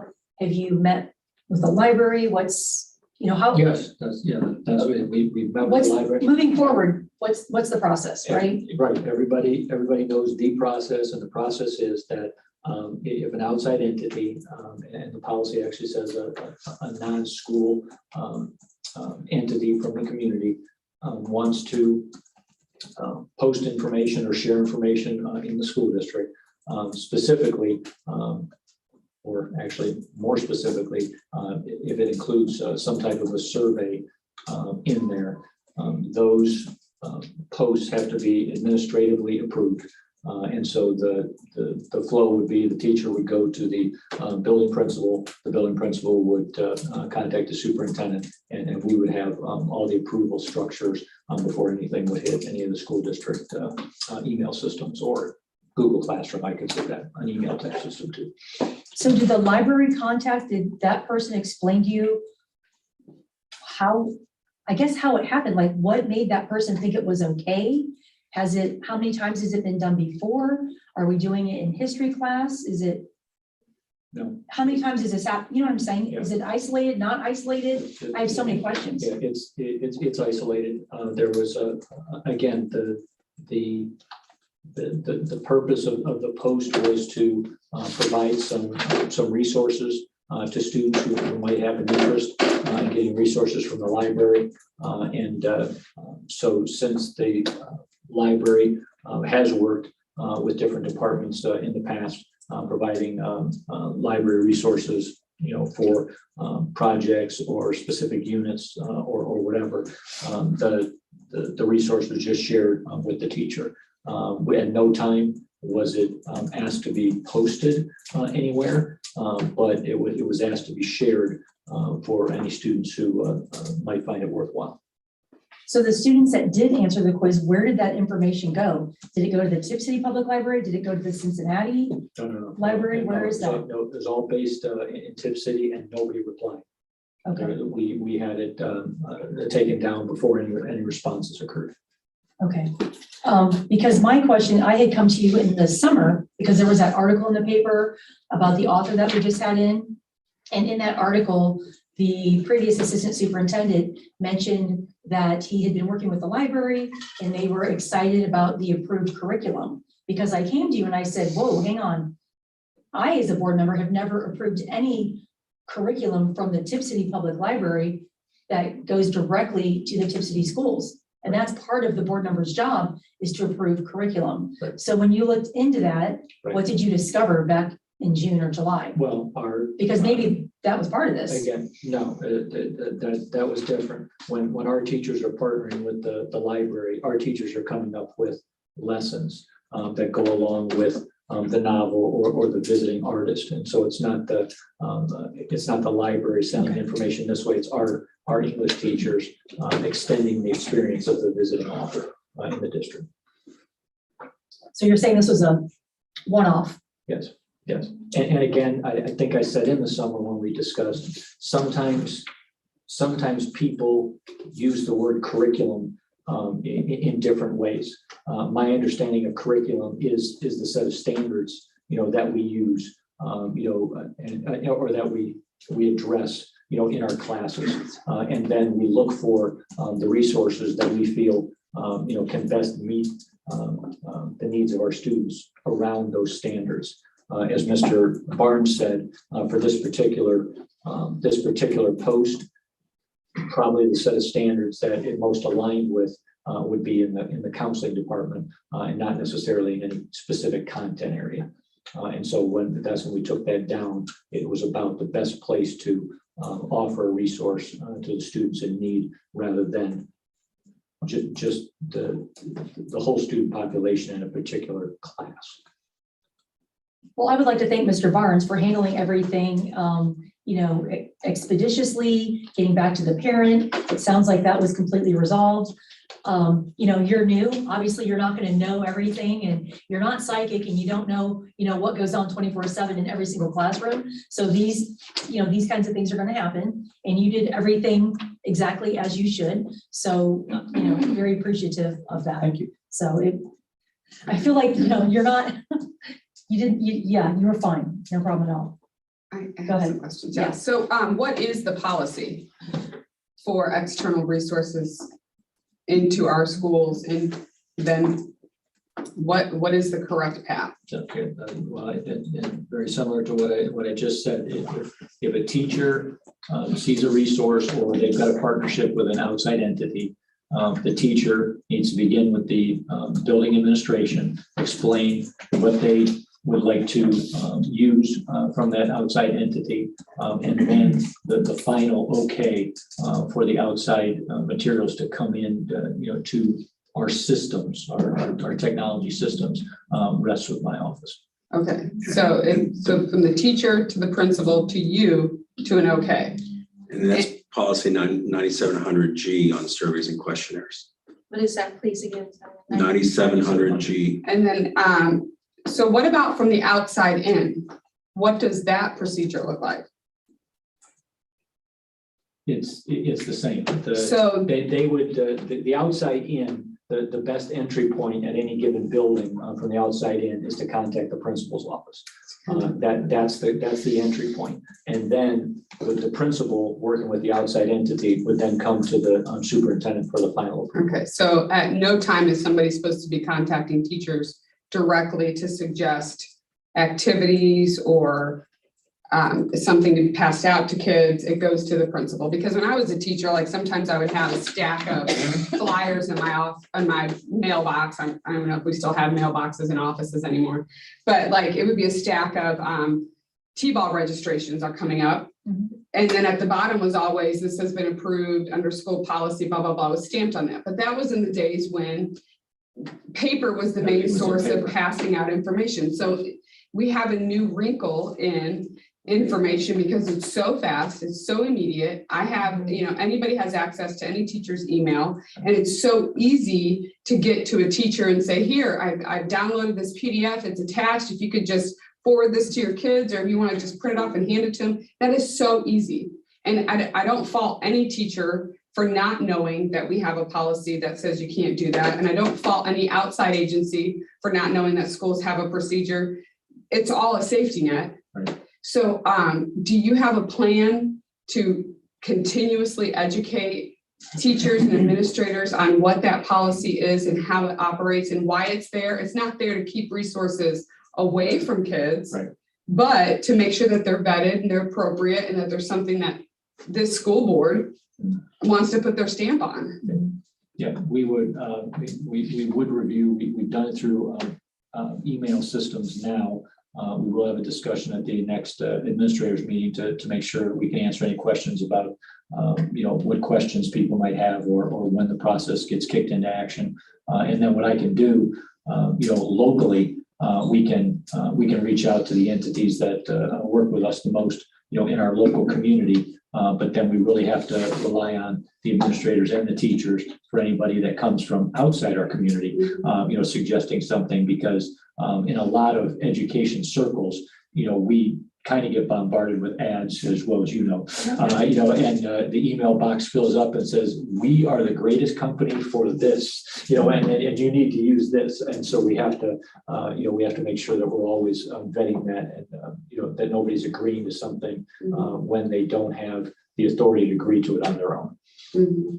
I wonder if there's a way that we can add like a electronic stamp to something to say that this is approved by Tipp City Schools for distribution, Well, Like and I that was goes saying to that the we used to. education piece. We'd still have to educate teachers to, if it doesn't have the stamp, it can't be forwarded. So it kind of Right. goes, Right, hand but in that's hand. the only thing Right. that but Right. because like I was saying, we used to, it was on those pieces of paper that Yes, this has that's been a great approved. idea. But I don't even know how that in today's world. Well, I just Footer. heard you say that, was everybody trained in the district? So then maybe, Well, they've been given the information now. Yeah. Now they are, Yes. yeah. well, can't you put that on a system where annually they sign off on that? I mean, I'm sure there's lots of things that they need to sign off on, read and sign, or go over in their staff meetings or whatever, but I'm sure that there's a process that you're aware of for Yes, that. and there are sign off sheets. I'd still rather discuss it.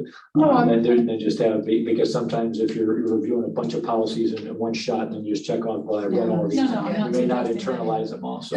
I'm not suggesting how you do it. I'm just suggesting what I heard you say is it's been reviewed, whether you're gonna discuss it more, Yes. and you'll determine the frequency in which it needs to be reviewed again. Did you have any more questions? I had a question, in this specific example, it's about the library as the source, but can you give me examples of other entities? You said T-ball, I don't know what you have, Well, it's in your base, so I know. Well, you do, yeah. and, Or community and I'll say- services, Yes. park Yes. district. There's churches that reach out sometime and they say, we're having this event, Yeah. can you promote that, to the students? And we just have to look, and again, being a public school, not talking against churches, of any affiliation, but we have to look at what the activity is, if it's something that, would be open to everybody, and if it's something that, we can put out there as promotion. What you're really guarding against with a lot of promotion type flyers, to go into the T-ball type of flyer, sometimes entities, I can get this message out to a lot of students, and that's a good marketing thing. Sure. But again, it goes more to the captive audience. And so some people might be receiving some information that they really would rather not. And so we just have to balance all that when we're making decisions about what gets. Sure.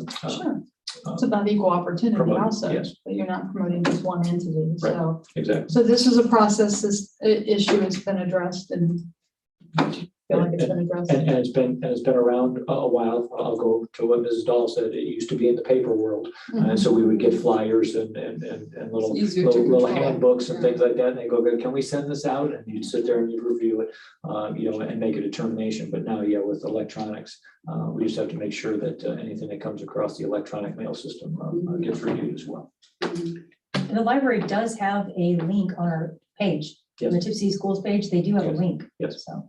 Yes. The other thing too that's concerning is,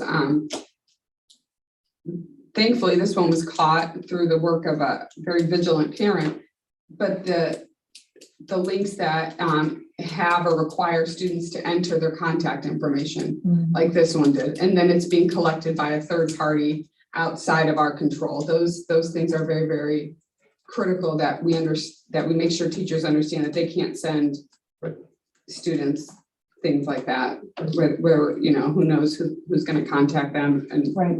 to whom it's going to be shared. Exactly. I'd recommend, if it's not been done already, Mr. Stefanik, that policy 2416 also be reviewed along with the administrative guidelines that coincide with that in 9700. I think it's 2416. You said you did that already, right, Mr. Stefanik? You sent an email to all the building principals, all 5? Okay. And you included both those policies? I did not include 2416 Okay. this time. I did. That relates to student privacy and parental access to information. That would go with collecting information. So again, we had a parent come in tonight. I really appreciate that parent taking the time to bring this to the forefront. And I think this is a category of transparency for parents and taxpayers. This quiz or survey or solicitation for input was about Queer Gabby was the program, I understand, came out of the Cincinnati Library, generated through. And my concern is, I understand it got generated from the Tipp City Library, but that's not so much as my concern, because they're a plethora of everything. I mean, they can, you know, they're a bastion of information. My concern is once it got transmitted and then to our school district, that's where my concern really started. How staff is not so relaxed to have that not go on their radar really quickly. Like, wow, should this go out to a student? That is like a red flag to me. Because if I understand correctly, one of the things in the law is that, yes, the board approves the curriculum, but then any type of testing, quiz, solicitation of input from a student, I have to go back to the revised code, but unless you're offering it to all students, let's say all ninth graders, or the entire high school, but even all ninth graders, that I was always under the impression that you have to get specific permission, parental permission for a student under 18 to answer that. In other words, you can't target just certain groups of kids with these questionnaires or survey or whatever. You can't do that. And so, I mean, it serves a very good purpose. We see it in special education. You can't just pull in little Johnny and start quizzing his brain and having him fill out things because you think he's a problem. You know, you've got to get parental permission to administer that unique set behavior, whatever it is, test for that student. So that's where I see this fall in there. And I'm just kind of taken back that I would think that would be sort of an element or education knowledge 101, and understanding and protecting your students. Again, my concern is not so much with the library, because whether it's a library or anybody else, that solicitation is always going to be knocking at your door for something. So what the gatekeeper is the teacher. Yeah, the teacher. And that's where I'm saying the gatekeepers need to be very aware of protecting their students and understanding what the parental rights are and what their obligations are. I wonder, Mark, did you see this post? It might help Ann if you read it to her, the post, so that The 4 questions? No, There are 4 things. the introduction to it, because it wasn't necessarily a quiz. A survey or a solicitation for input. No, it was a question, if you wanted to submit a question, that's what I read it. Well, I just think that it might help her and maybe everybody understand if you could you just read it? I'm okay with that. I don't need that. Because it's not, I don't think it targets like special ed students or anything. No, like that. I never said that. I only used that as an But example. I mean, I don't think that that's No, it was doesn't a target. concern, like of any special group of students. I don't think that necessarily is the concern with No, this. that is my concern, Corinne, because when you funnel this out to just a English, Like a students- period, instead of the Yes. entire grade band? Yes, Okay. that to me is that flag that the revised code says you can't do that. Well, you're not talking Without about, parental permission. you're not talking about anecdotal surveying, like what day of the week do you want to have Chick-fil-A come in and sell out of the cafeteria? I mean, that's anecdotal. That's just requesting input. You're not suggesting that that's. No, because it's not a curriculum issue. Well, what days you have Chick-fil-A is not a curriculum issue. This is anchored to the statute curriculum. Again, I think that I'm sure the administrators and the teachers at this point understand that this is a concern and it's on the radar and that there have been steps to address it. And Okay, we need to trust that they're going to address it. They've gone over it and now they're going to monitor it. at all building levels, because this is not the first time. And we know back in Mr. April, Stefanik said it was. no, this is not the first time that there's been a deviation from the curriculum. We know in April, there was the discussion of white-centeredness that was at the elementary level that just popped up out of, and I know that got addressed. But again,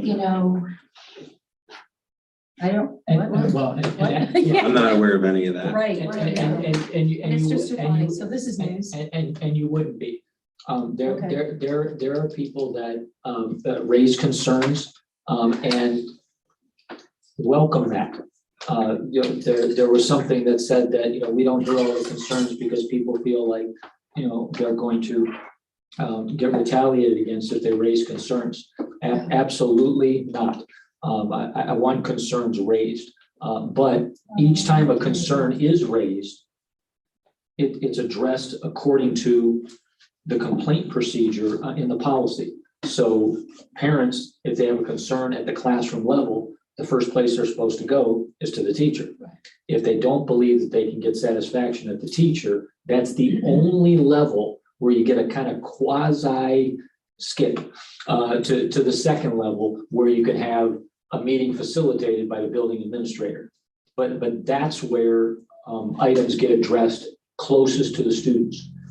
If people cannot get their needs met through those first two levels, then it comes down to our office down here. It might, in the policy, it says it comes to my office, but would I utilize a curriculum director, a special ed director, an HR director to assist with something? Yes, most definitely. So it's this office that would then, assist, with that complaint resolution. And then if we can't come up with any resolution in those first three levels, that's when a community member or parent has the ability then to write a complaint or a concern to the Board of Education. So you're not going to hear and get a listing of every concern that was brought up at a principal's office or in a teacher's classroom. Right. If it comes to my level and I feel like I still can't provide enough options, for the parent raising the concern, and it's going to come to your level, that's when you'll hear about it, but you still won't hear a lot because you're supposed to enter the decision-making process Neutral. unbiased. Neutral, Yes, yeah. yes. And so you still won't get a lot of information about that. And so if you happen to hear about something that came up, at a building or something like that, but it's not presented in a formal way, to me, that means it was addressed. And it was addressed to the satisfaction of everybody. Somebody might still want to talk about it, but it was addressed in a satisfactory manner. And so, I will try to keep you abreast of things that I think are going to bubble up. I'm appreciative of the principals. They do that for me, that if there's a discipline issue or something like that, and the parent's not satisfied or the student's not satisfied with the consequence that they were given, they said, your phone might, be ringing and you might get an email because they didn't agree with the consequence that came up. Then it would come, to our office. My concern in a lot of these situations, and it's not specific to Tipp City. It is not. If community members or parents start CCing too many people, then as the other levels get CC'd on this, there's a belief that you have to look and make sure that there was follow through at some of the layers down below. And that's not, in the truest sense, that's not the way the complaint policy is set up. And some folks just want to make sure that they're heard. And so they CC. I'm not saying that it's, the CC column is a horrible thing. I'm just saying that until a formal process is going to work at the lower levels, and it'll work its way up if it needs to. I mean, from my perspective, I mean, that what you just said, Mr. Stefanik, rings very true to me, is that there's a procedure, certain level of from the teacher to the principal to the administration, then to the board, that have to come first. And then if there's dissatisfaction or some concern related to what is occurring, then they have a recourse to eventually get to us. And so from my perspective, I'm not sure why this is on our agenda. We spend a lot of our time, from my point of view, on things that really don't concern the board, that really concern administration. It's my understanding that you've already dealt with this. It's already been satisfied, that the policies and the issues that concern it have already been addressed and given to everybody else. And so appreciate that. And I just want to emphasize that, when we're adding things to agendas, we should be cognizant of that process and understand that our role is not to get involved in micromanaging the school district and revisiting things. And if we have questions about a resolution, there's certainly nothing wrong with asking Mr. Stefanik if it's been resolved at the lower levels. But if someone's not satisfied with that result, there's something they can do to eventually get to us. And they should do that. If they don't, well, it's not our concern. Well, my perspective is that it's a curriculum issue. Curriculum is in the purview of the board for good reason, because local boards have different views of what's curriculum and what's good, what's worthy, et cetera. They make that decision. Somebody can shake their head, but that's just the way it's written in the statutes. I mean, that's just what it is. I didn't design that. And I really say I stand up for parents and taxpayers. And, I didn't bring this thing up about April. I mean, that's been a while ago. It's been a lot of months ago. But when there's a pattern or something happening, yes, I'm going to share it with the community. I don't think this is, secretive stuff. It's just what it is. It's part of managing a big system. And I think it's a good thing. We want transparency. Well, this is part of that transparency. And I appreciate the people that came in to make these comments, and they turned to their board members to try to provide some oversight for this and bring it to the attention. So. Well, I'll add kind of a comment that kind of blends yours and Simon's. I feel very fortunate now that we have some great administrators here. And you mentioned tonight the HR, the special ed and curriculum. Yeah. So those are new pieces. Yeah. So in the past, part of the problem with the chain of command getting out of whack, so to speak, is that I think you said this, parents, too many CCs because they didn't feel like they were being heard. And then we just need to be very clear when we're getting back to people, put exactly what happened. If a parent's coming to you with a concern, they want exact answers. We send in what you told us tonight in this meeting. That's important. I was glad to learn that information tonight. As a board member, that's the information that I want. This is what we did. These are the policies involved. Moving forward, this is how we're going to handle. That's all we want at the end of the day. And that's stuff that can be put in the Friday board update. Simple. It's just basic. It's just keeping people involved, communicating, being in the loop. That's it. Feeling that we just want to know that the job was done. So that when parents come to us 6 months later, I went to these 4 people 6 months ago, nothing happened. Those are the kinds of conversations that I don't like. I like what happened tonight, where the principal says, it came to me, I handled it, boom, boom, boom. That's all I need. It's a 30-second conversation. But when I, as a board member, don't receive information, then I'm thinking to myself, what happened? When I don't get information, like most people, you think it's something bad. Oh, just good or bad. Give me the information and then that's it. You don't have to talk about it. It's simple. Communication, pretty basic. Sorry, I didn't mean to interrupt you. Were you good? You know, in the interest of moving on, I just want to clarify a statement that you said, Ann, and maybe I'm not understanding. And, you know, I thought as a public school, we follow the curriculum that's set by the state. Not the curriculum, the guidelines of what are the standards. Yes. Thank you. But that's But different. we than that. task Than the curriculum. specific teachers each year based on the rotation of the curriculum that. the Curriculum board then- maps. Yeah, well, Yeah. the board approves the purchase of the curriculum that they select and recommend. We always have an opportunity to go and look at what's being recommended, but that really doesn't rise to our level. We're just approving the purchase of it.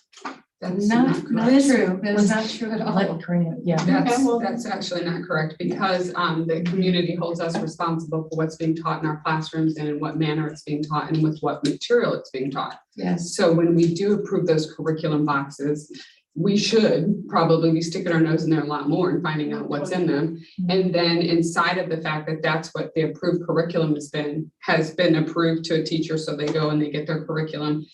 The idea is that they should stick to that and that they're not going to go out and go, well, you know what? I'm not really a big fan of that history set. I saw a good one down at Barnes and Nobles. I'm gonna go grab that one instead. It has other topics that I think students need to hear.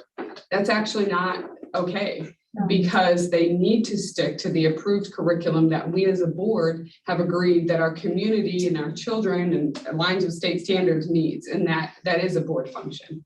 I guess what I'm saying is that we put the trust in our teachers to research what curriculum that they think is best to meet those standards. And then we approve it, and then we have to Or then, disapprove it. and then we have to then make sure that the follow through is happening in the classroom. That is our That's job. his job. Because, for example, I mean. That is our job to hold him accountable if he doesn't. Point of order, I think we're getting a little off topic here. I think that the incident here related to a questionnaire that was emailed through a Google Classroom link, initially from the Tipp City Library Board, or library to a teacher that was then forwarded on to students. None of the students replied to it or submitted anything to it. No information was collected. This violated 9700, which is G, which is the rule related to surveys and questionnaires, that those have to be submitted up a certain chain of command, which includes final approval by the superintendent. That was not followed. Luckily, it was caught, it was deleted. No students had an opportunity to respond. Mr. Stefanik, you and Mr. Barnes then took appropriate action in educating the staff and the teachers. You also communicated this policy to every single principal in our school district. None of this related to changing school curriculum or approving school curriculum, but related to a resource that was shared by the public library to a teacher, then that was shared to the teachers without prior approval. Application of the policy 9700 would have precluded that from ever coming to light or going anywhere. Is that correct? Yeah. Okay. Policy 9700 if it was followed, yes. I would politely suggest that we've discussed this ad nauseum and it's time to move on to the agenda. We have a lot more stuff to do tonight. Well, I would like to politely suggest that using the language ad nauseum is exactly some of the issues here. And to suggest that we don't do curriculum, someone that's in their final year of board is because we have not really discussed the real process. It's like we you know, it is what it is. And I mean, you try to come in to be a good board member and read these things and understand them. And so then you discuss them as such. And you can beat a horse to death, absolutely. But I'm really grateful to the parents because I don't know about these things. I don't have a child at the elementary level. I would have never known about this if had a parent not brought it. And parents report different things to different board members for different reasons on different issues. And that's how collectively it all kind of pulls together and works. And, you know, someone who came in and said, I thought it was beautifully said, the parents speak for the schools, the teachers union speaks for the teachers. This is not about distrusting teachers whatsoever, but it's also about standing up for your local governance and being a board member and bringing forth those local community values to that arena, including the curriculum. And that's, a lot of people don't realize how much localized independence boards have and communities have in their education. They think it's this massive, rigid dictate from the state, and that's just not the case. You know what I think would have really helped this conversation, Mark, is if you would have included the screenshots, because it wasn't really a quiz. The library was, this tool is anonymous, and I can provide anything from book recommendations to online resources and to local and national resources. I also have the full support, and I'm working with another group, and I can connect you with this other group. It's not really a quiz. I think that's the wrong application of a policy, although probably. I think there's other policies that it did violate. I think that's why we have a conversation about quizzing and a conversation about curriculum, because I look at this through a curriculum lens, because it's providing students, or sought to provide students resources based on the title of it. Simon's looking at it through a quiz lens or survey lens. So it would have been helpful, I think, and would have not given Mr. Patry nausea if we would have had something to look at. And that could have helped our whole board stay on focus. That could have been in the Friday board update too. Correct. So just getting back to that communication piece, just communicate. The board has had a link to this survey for at least a week to 10 days. Right, we were just looking for the outcome, met with the building principals, these are the, I already commented on that. Yes. So, anything else before we wrap up? We good? Okay. Where are we? 9E, leave of absence. Recommend, oh wait, oh yeah, it was, okay, sorry. It said grant, okay, sorry. Recommend approval to grant, yes, an unpaid leave of absence for Byron Kimmel, TMS Social Studies teacher, for an educational and historical opportunity from March 14th, 2022 through March 25th, 2022. So looking for a motion in a second. I'll move. Second. Mrs. Dowell and Mrs. Zakor. Is there any discussion, Mr. Stefani? Do you want to kind of bring us up to speed on this and then give us your recommendation? Recommended action is my recommendation, but Same thing. I've got the other piece that Mr. Kimmel has been presented an opportunity to travel to the Middle East. It is an actual educational trip, to that region.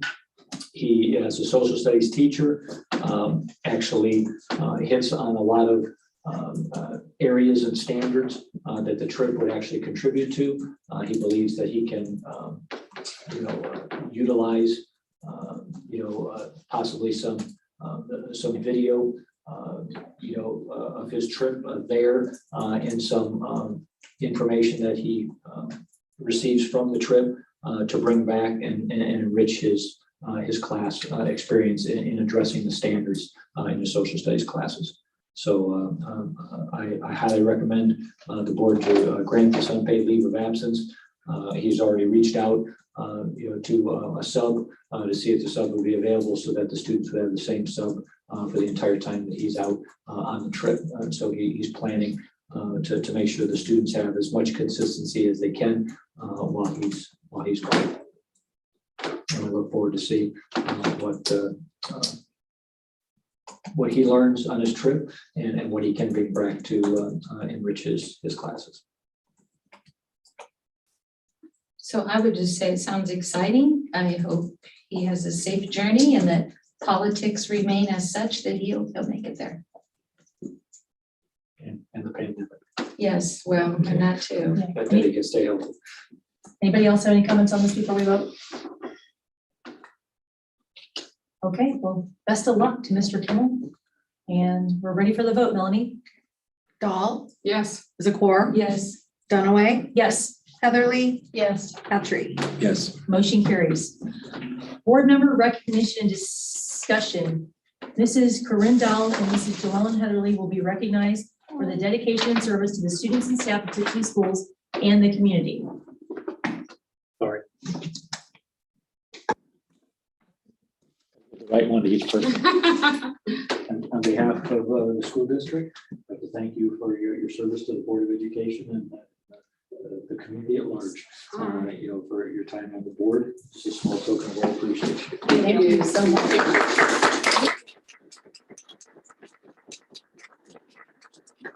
Do you guys have anything to say? It's been 4 years.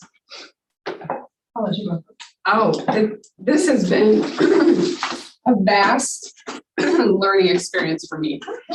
Just learning so much about education, about law, about serving my community, about continuing to improve myself and that effort to also give, as much as possible. It's been a family effort. My mom joined the bond the bond effort. And it's been really, really exciting and really an honor actually to be elected to serve in this community. And I'm excited for you guys moving forward to see what wonderful things you're going to do and how you guys are going to pull together to make sure that students and staff and parents and community are served. So the best of luck and all the blessings to you guys, because you're going to need it. Thank you. Go ahead, Mrs. Heatherly. Well, I too echo those same sentiments. Prior to deciding to run for the board position, I talked to a lot of people, but one person stands in my mind, and I've always tried to listen clear to her words, and that was Mrs. Pat Wampler, who served on the board for a number of years. Yeah. And did so much more than just have a gymnasium named after her. And I can remember her saying, and I asked, do you have any advice for me? And she said, of course, you're going to make decisions in the best interest of the students that you're serving, but so many of the decisions you make may not have a direct influence on those students. And she said, always listen to get the input of the teachers and the administrators, because they usually know what is the best and recommended action. And I've always tried to stand up for that and tried to listen to the recommendations so that I can make an informed choice and vote in a way that I thought that was based on the information that we had and helping to advance the district. And so I too look forward to the next era. And I think a lot of people in the community are looking with a lot of interest in January to see how the dynamic of the board shifts. Anybody else? End of the year, Simon, Mrs. Zakor? Comment? No?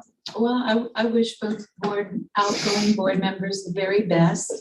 It's been very instructive and informative for me as well. And I appreciate the unique skill sets that each of you brought. Corinne, you're just a wealth of educational knowledge, with your family as well. And then also, Joellen, you brought a lot of human resource and other business managerial structure type, and you've always been a great participant in terms of contributing to evaluations and the like. I've always respected that very much. You deliver. And when you say that you're there, you deliver. But I have a great respect for that. So I'm kind of, you just kind of get used after 2 years, and then it's like, wow, okay. But good luck with everything. I'd just like to thank both of you for your service. I will really miss having an educator voice on the school board. That just to me, being here, serving with you for 4 years, that just added so much. And I've learned so much from you. And I really appreciate that, and I'm going to miss it. And then, Joellen, I'll reiterate what Mrs. Zakor said. The value that you bring through your day-to-day job with the annual surveys and the reviews, and that always seemed to be something that you really enjoyed. And so that contribution to the board was always appreciated. Okay, so with all that being said, perfect timing. 9G, motion to appoint a president pro tem. Anybody? Simon, would you like to do it? No, I decline. Somebody else can do it. I decline, so don't throw it on me. No, thanks. Well, it's only just for that one meeting organization. Am I correct? Am I right about that? Yeah, it's for the organizational meeting, which is January 3rd. I do not want to do it. Do you want to do it? Well, then, if there's I'm- nobody, Mr. Stefanik, I'm does it have to asking, be a board member? I'm asking a No, question. Go ahead, ask your question. Yes, it's for the Yes. January 3rd. Well, All you have to do is follow the script. You just follow the script Yes. because then you get the voting, appoint. It's the organization, nominate, we do and the committee, we do all the then- committees. I mean, it's not that difficult. It's not that is it? difficult. I can help you with it. I've done it many times. I- You just look back at last January's or. Yeah, I'll help you. I just, I have no I mean, interest. I'm happy to, Okay, if you don't want to do I'll it, make a motion to appoint Mrs. Zakor. because you're not setting me up, are you? Uh, That's what I want to know. It really is You're a not- script, and once you Okay. decide who As long the as I'm not getting executive set up board for members this. are, then they take over the rest of the meeting. It'll be funny. So it's a little Fine, short. give me the short script. ride. I'm good Okay, with scripts. so, motion, so Mrs. Zakor, I'll make the motion to appoint Mrs. Zakor as president pro tem. Looking Second. for a second. Melanie, ready for the vote? Dunaway, Dahl. Okay, Dunaway, Yes. Dahl, Yes. Heatherly, I'll abstain, I won't be here. Oh, I'm still there. You can come, January 3rd. Patrick, Yes. and Zakor. Yes. Motion carries. Okay, thank you. Superintendent goal and updates. I just added this because we just keep going on and on about this. And as a board, I'm not gonna belabor this. Do we have any interest in having Mr. Stefanik maybe in the Friday board update, just comment quickly on where he is with goals? I don't know. I feel like the goal thing needs to be kind of tightened up a little, just looking for feedback. I guess I would be interested in how you're doing on progress on the objectives that you outlined. That would be my own interest. Well, and that's just the time. Would you want to? How do we communicate? Yeah. I'm set on, I started as the default was quarterly. If that's not often enough, then it could be monthly or it could be weekly. I can provide updates on a weekly basis. I don't know, sometimes, some weeks. I don't know how much different it would be from the previous weekly update, but every other Friday board update or once a month, we could definitely put activities and tasks that were addressed without any issue at all. A lot of districts do it every month at the board meeting. There's under superintendent comments, other superintendent comments, and there's a section that says goals updates. Right. I I don't have a problem. a lot of boards do that. I think it's pretty common. That's fine. I was raised in quarterly, but if we want to do it every month, that's fine. It doesn't have to be huge. I mean, Right, it could right. be, worked on goal 2 with this committee and, whatever. It does, yeah. I guess I would, That'd be fine. I'll just make this comment. Personally, I would rather you be out there working on them rather than drafting and coming up with something written to present to the board, but I won't be here, so I'm just giving you my 2 cents of the preference. Well, I would just point out that we approved and adopted the Ohio Superintendent Evaluation System. That's something that we did. Yeah. And that has some sample timelines on when and how to do things. And my suggestion would be is that we use that and we task this to a next work session where we sit down and we identify what we as a board may have provided Mr. Stefanik and what we have not related to the system. And then where then we can expect responses that's consistent with that system versus that's straying away from it. I think using that as an outline would be wise because it would prevent us from moving away from it when it's our policy. Because right now there's the beginning, the mid-year assessment, things like that. I'm sure there's things that require other follow-up. I think that the way this is phrased on our agenda, it appears to be more of a goal updates and things like that. And it says weekly, monthly, quarterly. My suggestion would be is that we follow what we've adopted as our system. I agree with that. A couple months ago, we discussed as a board that we were going to get more detailed information on the superintendent goals, and we didn't get that. So I guess as a board member, I'm just trying to kind of rein this in. We don't seem to really have a handle on it. And I know what OSES says. I also know what the board said, and we agreed a few months ago that we were going to circle back. Maybe it was November, something happened. We had kept, it just seems like we keep kicking the can down the road, so to speak. And this is a very important aspect of our job. Didn't mean to cut you off. No, you're fine. I was just gonna say that I see the evaluation that O says as strictly evaluation, right? So keeping us updated on your goals and your work towards them, I don't think that necessarily falls under like an evaluation. I mean, I think it comes through as positive on your evaluation because that's a goal for communication that you had. So I think it could be as simple as just maybe at the bottom of the Friday board updates, just bulleting your goals. And maybe you don't have to necessarily say what you've done to advance them, but just as a reminder, my superintendent goal, you know, I wouldn't even say as a reminder, just goals for this year, what I'm working on, boom, boom, boom. And then, you know, it's kind of always out there that this is what you're working on. And if you say you're working on communication and we see I'm working on creating a parent group or parent committee, that's a kind of like a no-brainer. Right. Because one of them is the evaluation and one of them is progress monitoring, kind of, for a school board to be able to say, yeah, he's working towards his goals. And there they are all the time. And these are the activities that he's engaged in without you having to explicitly say that. And I do agree, it does need to be a work session because we never did follow up on your goals, the ones you gave us in October. And we were going to get more additional information on that. It hasn't happened. So we do have a new board coming on in a few weeks, January 3rd. It would be a great time for a work session topic. Because, you know, this board didn't get to follow up on that from October. So it's a good time to see if I'll be on the same page. So I would just add that I don't even think we got to the mission vision. we're still waiting on We haven't really addressed that. Well, we said that we would have the ones that were there until we actually got involved in the activity to revise them.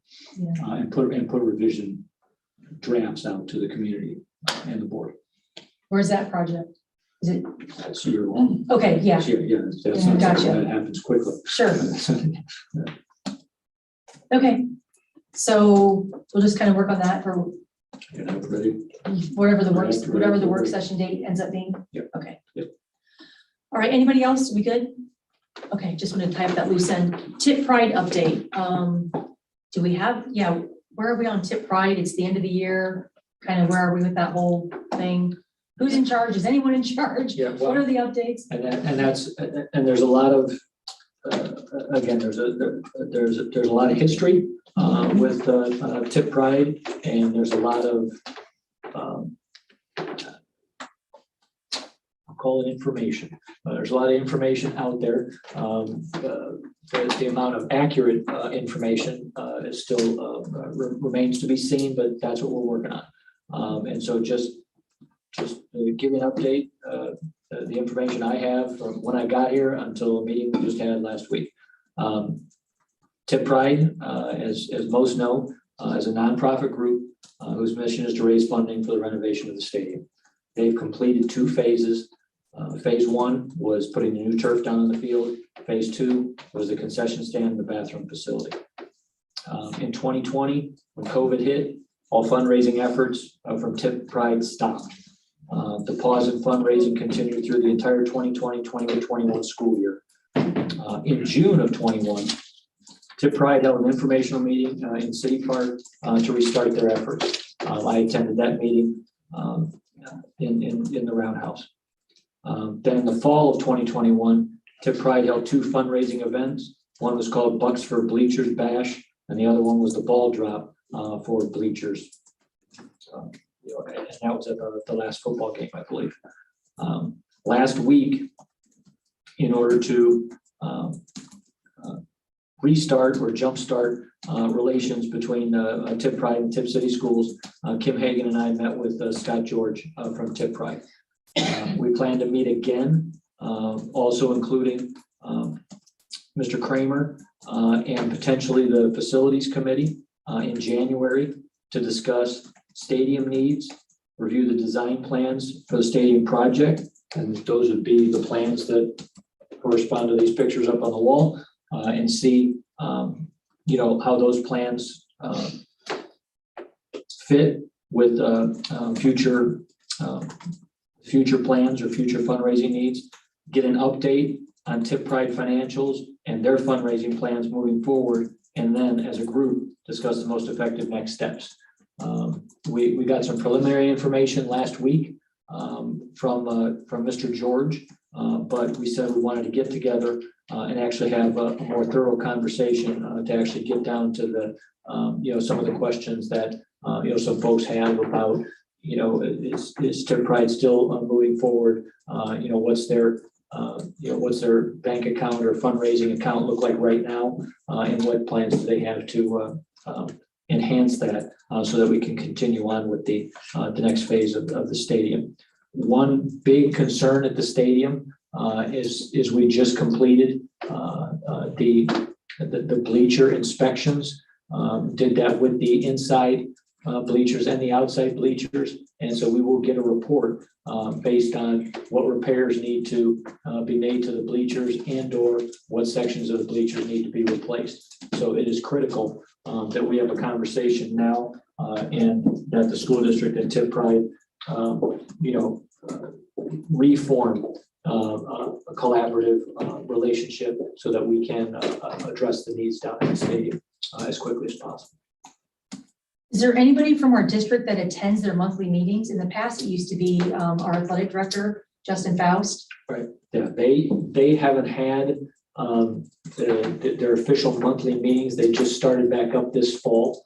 And when they started back up, I was not informed that they started back up, and I heard from Mr. Kramer he wasn't informed either. And now we know that that they are going to get back on their regular schedule. And so either one or both of us will be at those meetings so that we can, we can be there, participate, and we can all reach consensus on what we need to be working on, what the priorities are. And do we have any legal loans with them right now currently, or the district and them have together any shared financial obligations? Nope. That's one of the misunderstandings. That's one of the little things we did get cleared up. Okay. That the district does not, have any financial connection to any of their loan processes or financial processes at this time. Okay. Because at one time I thought we did have a joint $200,000 loan, Unity National Bank. Okay, that's good. Mr. Stefani, who does the bleachers inspection? Is that something that's required on an annual basis, or what is that about? It's there is a company, and yes, you're supposed to make sure that your bleachers are safe. Is that under the OH? The SAA? Ohio, what's that? The High School Athletic Association. I don't know, or if That it's sounds like that might be the one. Probably something a little more than that. Yeah, it might just be like a facilities thing and safety operational thing. Yeah. Sounds like just good preventative maintenance to check those routinely. Yes. Well, because we have insurance, so you have to keep your insurance up to date, so. Yes. Yeah. Yes. So I felt the meeting last week was great.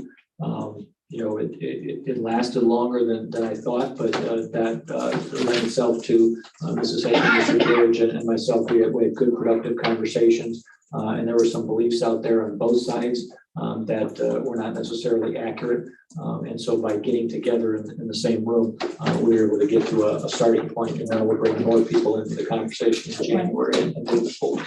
Right, because one unfortunate thing is that there are community members who think that the school board has been preventing the advancing of the stadium. Right. In fact, that there was a big conversation at the last meeting. Michelle Stiff personally blamed me. People aren't donating because of me. Why would I do that? That makes no sense. Why would I not want a stadium, bleachers, all of that for our students? That's just an unfair kind of slanderous comment.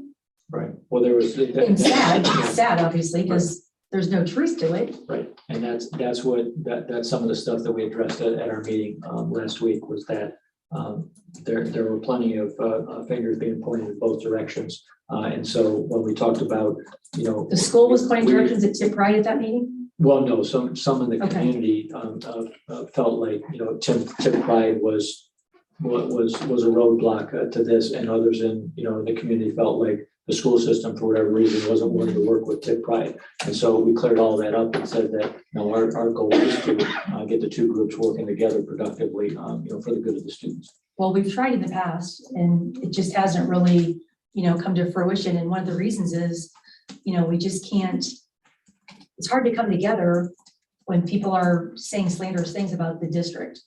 That has to be the first step. If we're going to work together, we have to work together. Right. And that doesn't mean lying about the district, individual board members. That doesn't advance the conversation. We're here to serve the students, and this bickering back and forth, lying, it's not helping. Right, and that was the basis of the discussion that, we gotta, everybody's gotta get rid of the baggage. We gotta get to a common starting point and we've gotta move forward. And so that was all in agreement on that. Right. So we'll bring extra folks to the conversation in January and begin that process forward. Right, and as you stated tonight, you mentioned that yourself and Mrs. Hagan, I know, I'm trying to remember, maybe August timeframe, the school paid to fix a wall. There was a wall, okay, so No, to build a wall. to build, Not yeah, to to fix fix a it. wall, to But build. we a had wall. to, we built it because we were fixing another issue that, Well, the gravel, Yeah, the right. crush and run was Correct. drifting down the hillside. And so it had to be firmed up, and then we were able to put some more in and actually make the walkway to the bathrooms and the concession stand a little bit wider. Right. So it was just safer all the way around. right, so I just want to, clear that up for the community because, yourself and Mrs. Hagan, for people from Tipp Pride to say the school does nothing, we're not engaged, we don't care, that couldn't be further from the truth. I know that you and Mrs. Hagan spent quite a bit of time on that. You were going down there, you had meetings, you were, running around like a chicken with your head cut off, so to speak, trying to get all this done. I know there was a time crunch to get it done, and you went above and beyond to get that done for our students and for the community. So it's just untrue. The school does care. We haven't not done anything. And so I just think clearing up the misinformation is going to be a big step in mending all of these broken fences. Yeah, I agree. So it's also acknowledging that they're two-thirds of the way into their project, and that the argument of where it should have gone in the first place, we're way beyond that. And so it doesn't help when that narrative comes back into the conversation. What do we need to do to finish the project now? That's where the focus should be. And what resources do the district, the community, and Tipp Pride need to do to get to that goal?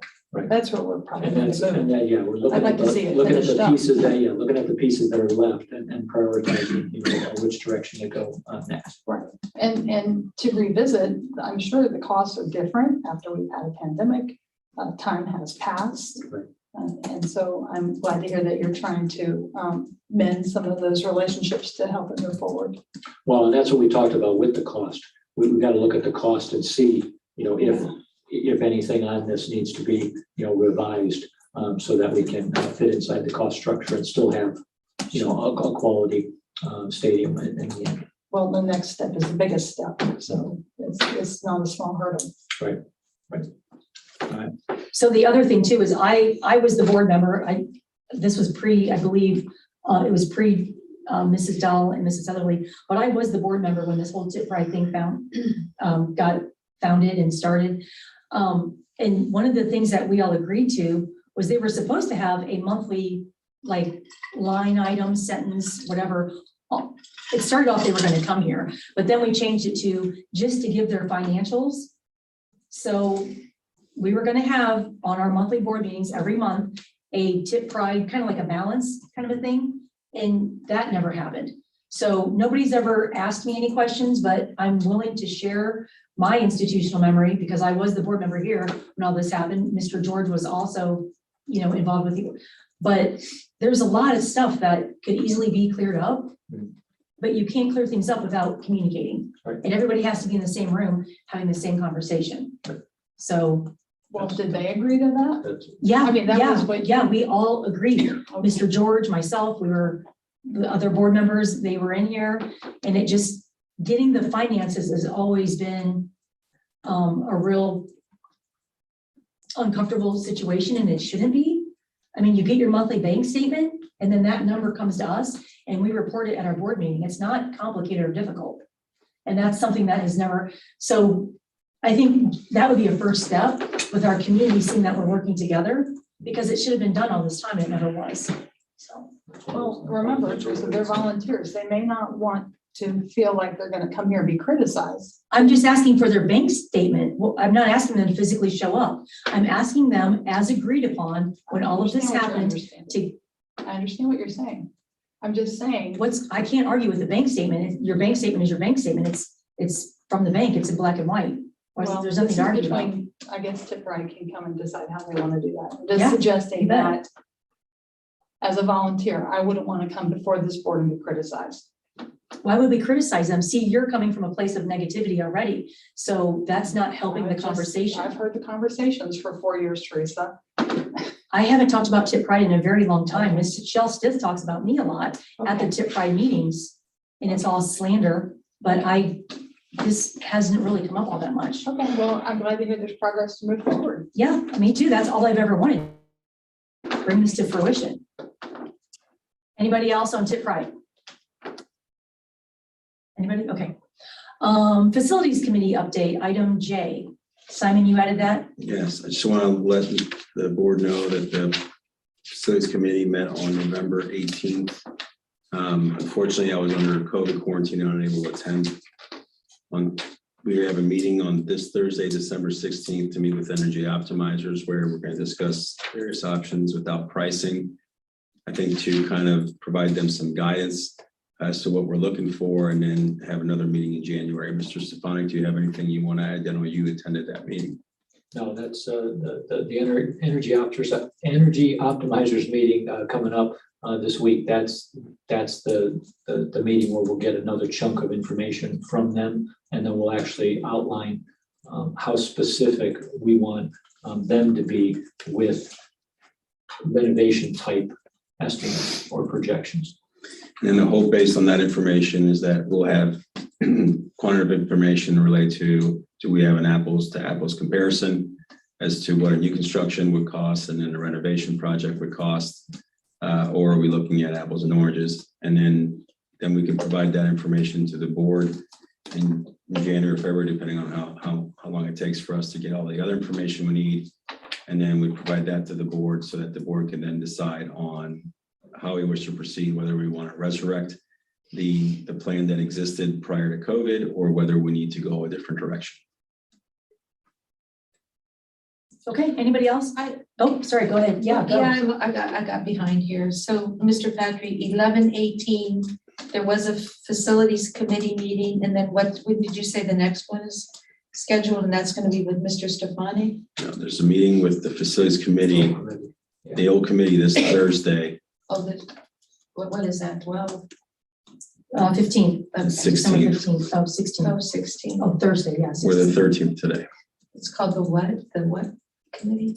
The facilities committee. No, I understand, but what did you say, the full committee? Yes, Just you the said, committee. is Simon going to meet with Mr. Stefanik, and we'll have several people in the room. I believe the two of us. I believe the current committee is consisting of Liz Robbins, myself, Ms. Hagan, Ms. Fox, and Mr. Stefanik, And Mr. Spencer. and Mr. Spencer. Thank you, Ms. Robbins. Thank you. Didn't even know she was here. I was just inhaling, I was Didn't going to even know say she was that. here. Yeah, that's great.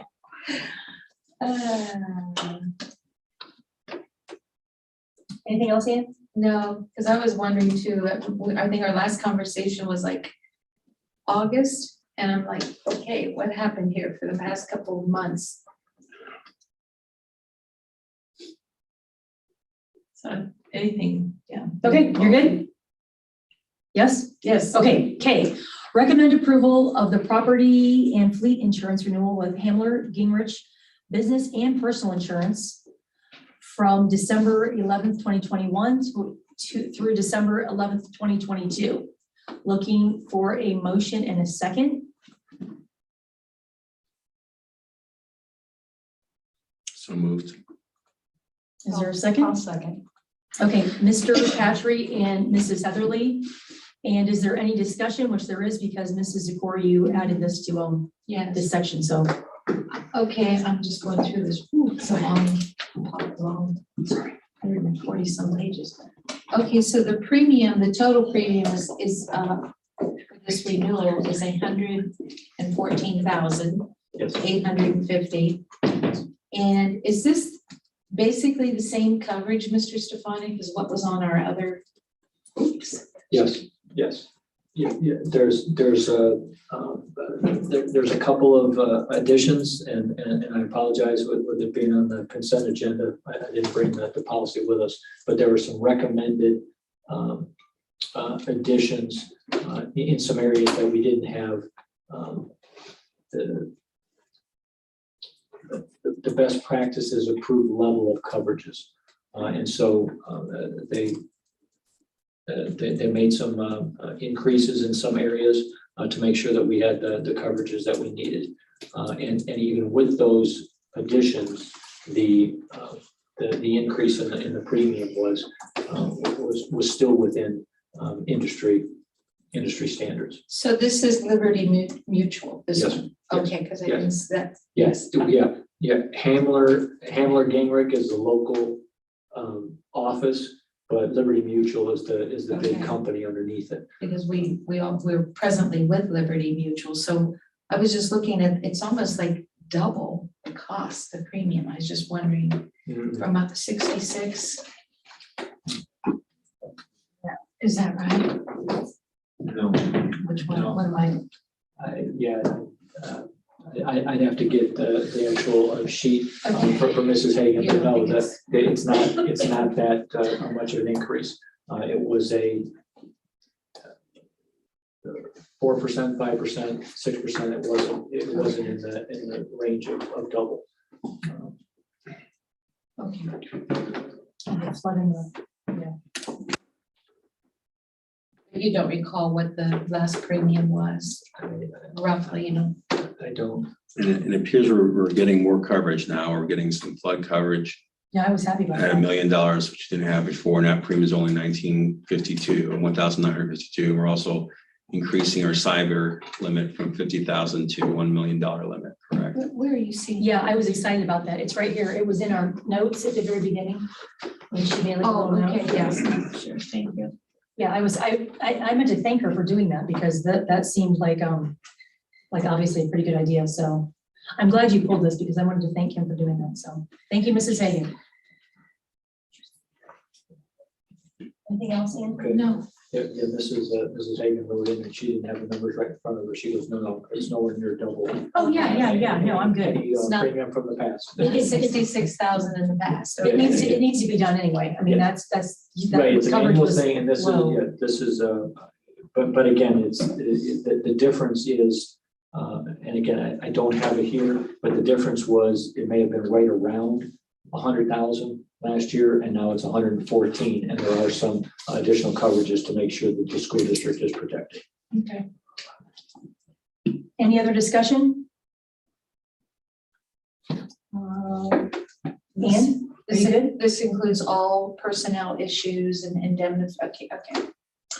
I'm okay. Okay, ready for the vote, Melanie? Patry, Yes. Heatherly, Yes.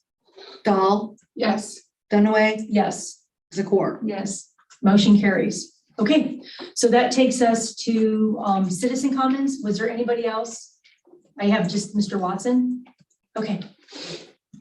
Name and address. I think you've done this before. And then Mr. Stefanik will give you a 1-minute warning.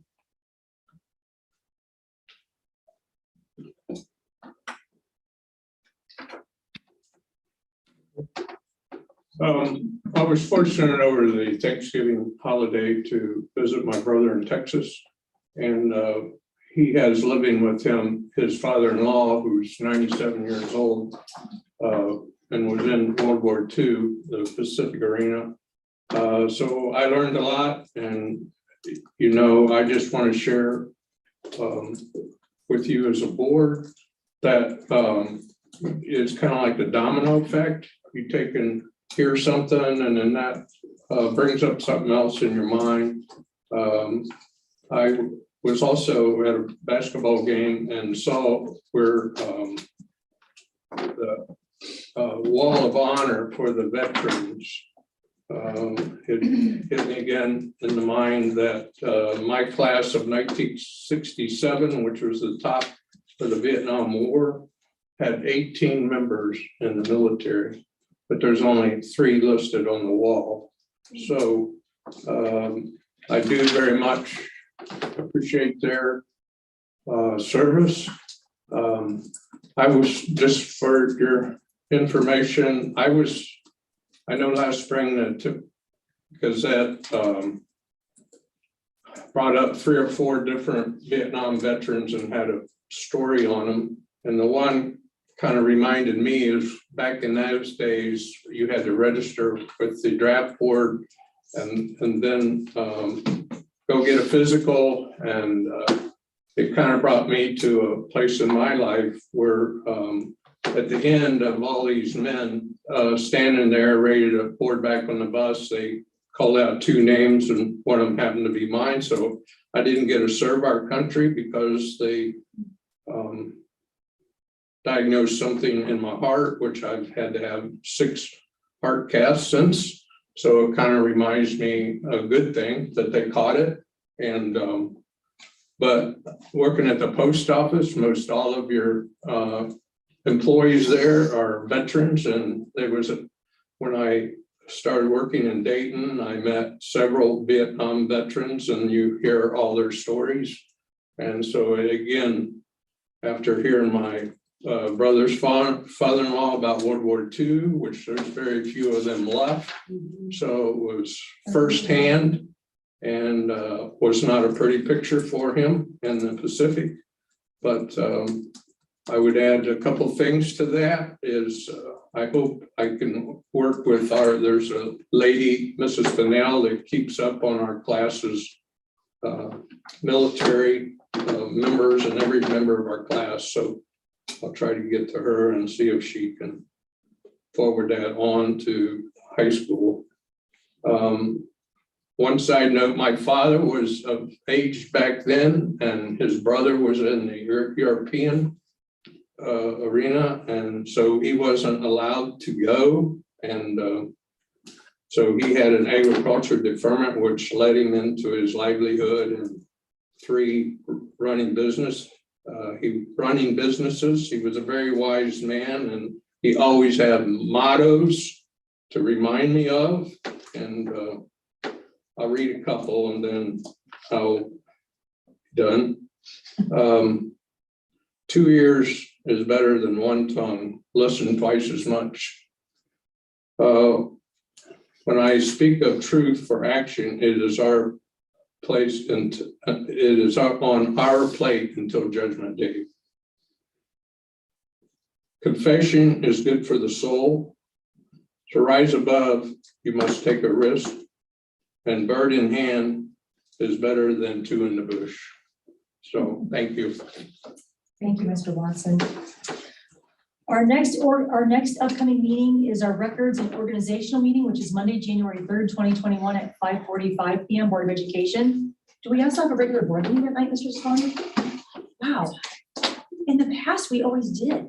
No, that's interesting. Okay. Records meeting by the time I you don't get know why through I all the always thought we committees had and the same stuff, night. it's about an hour. Yeah. You have the organizational meeting, then you have a board meeting at the end of the month. Okay. Yeah, I just remember it completely differently. So You set the agenda Right. in their calendar. Huh, okay. Yeah, so if you look back to this year. Yeah. We had organizational and records on the same day.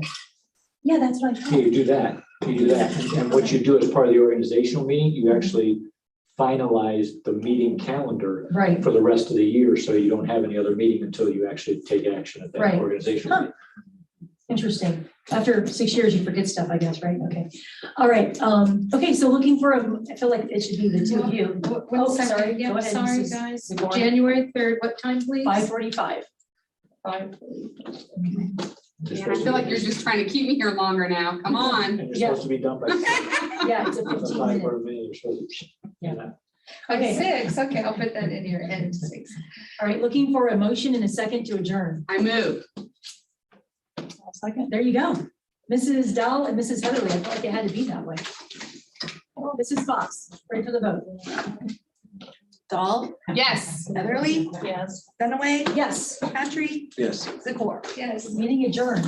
Look at you two, and you're done. Woo-hoo!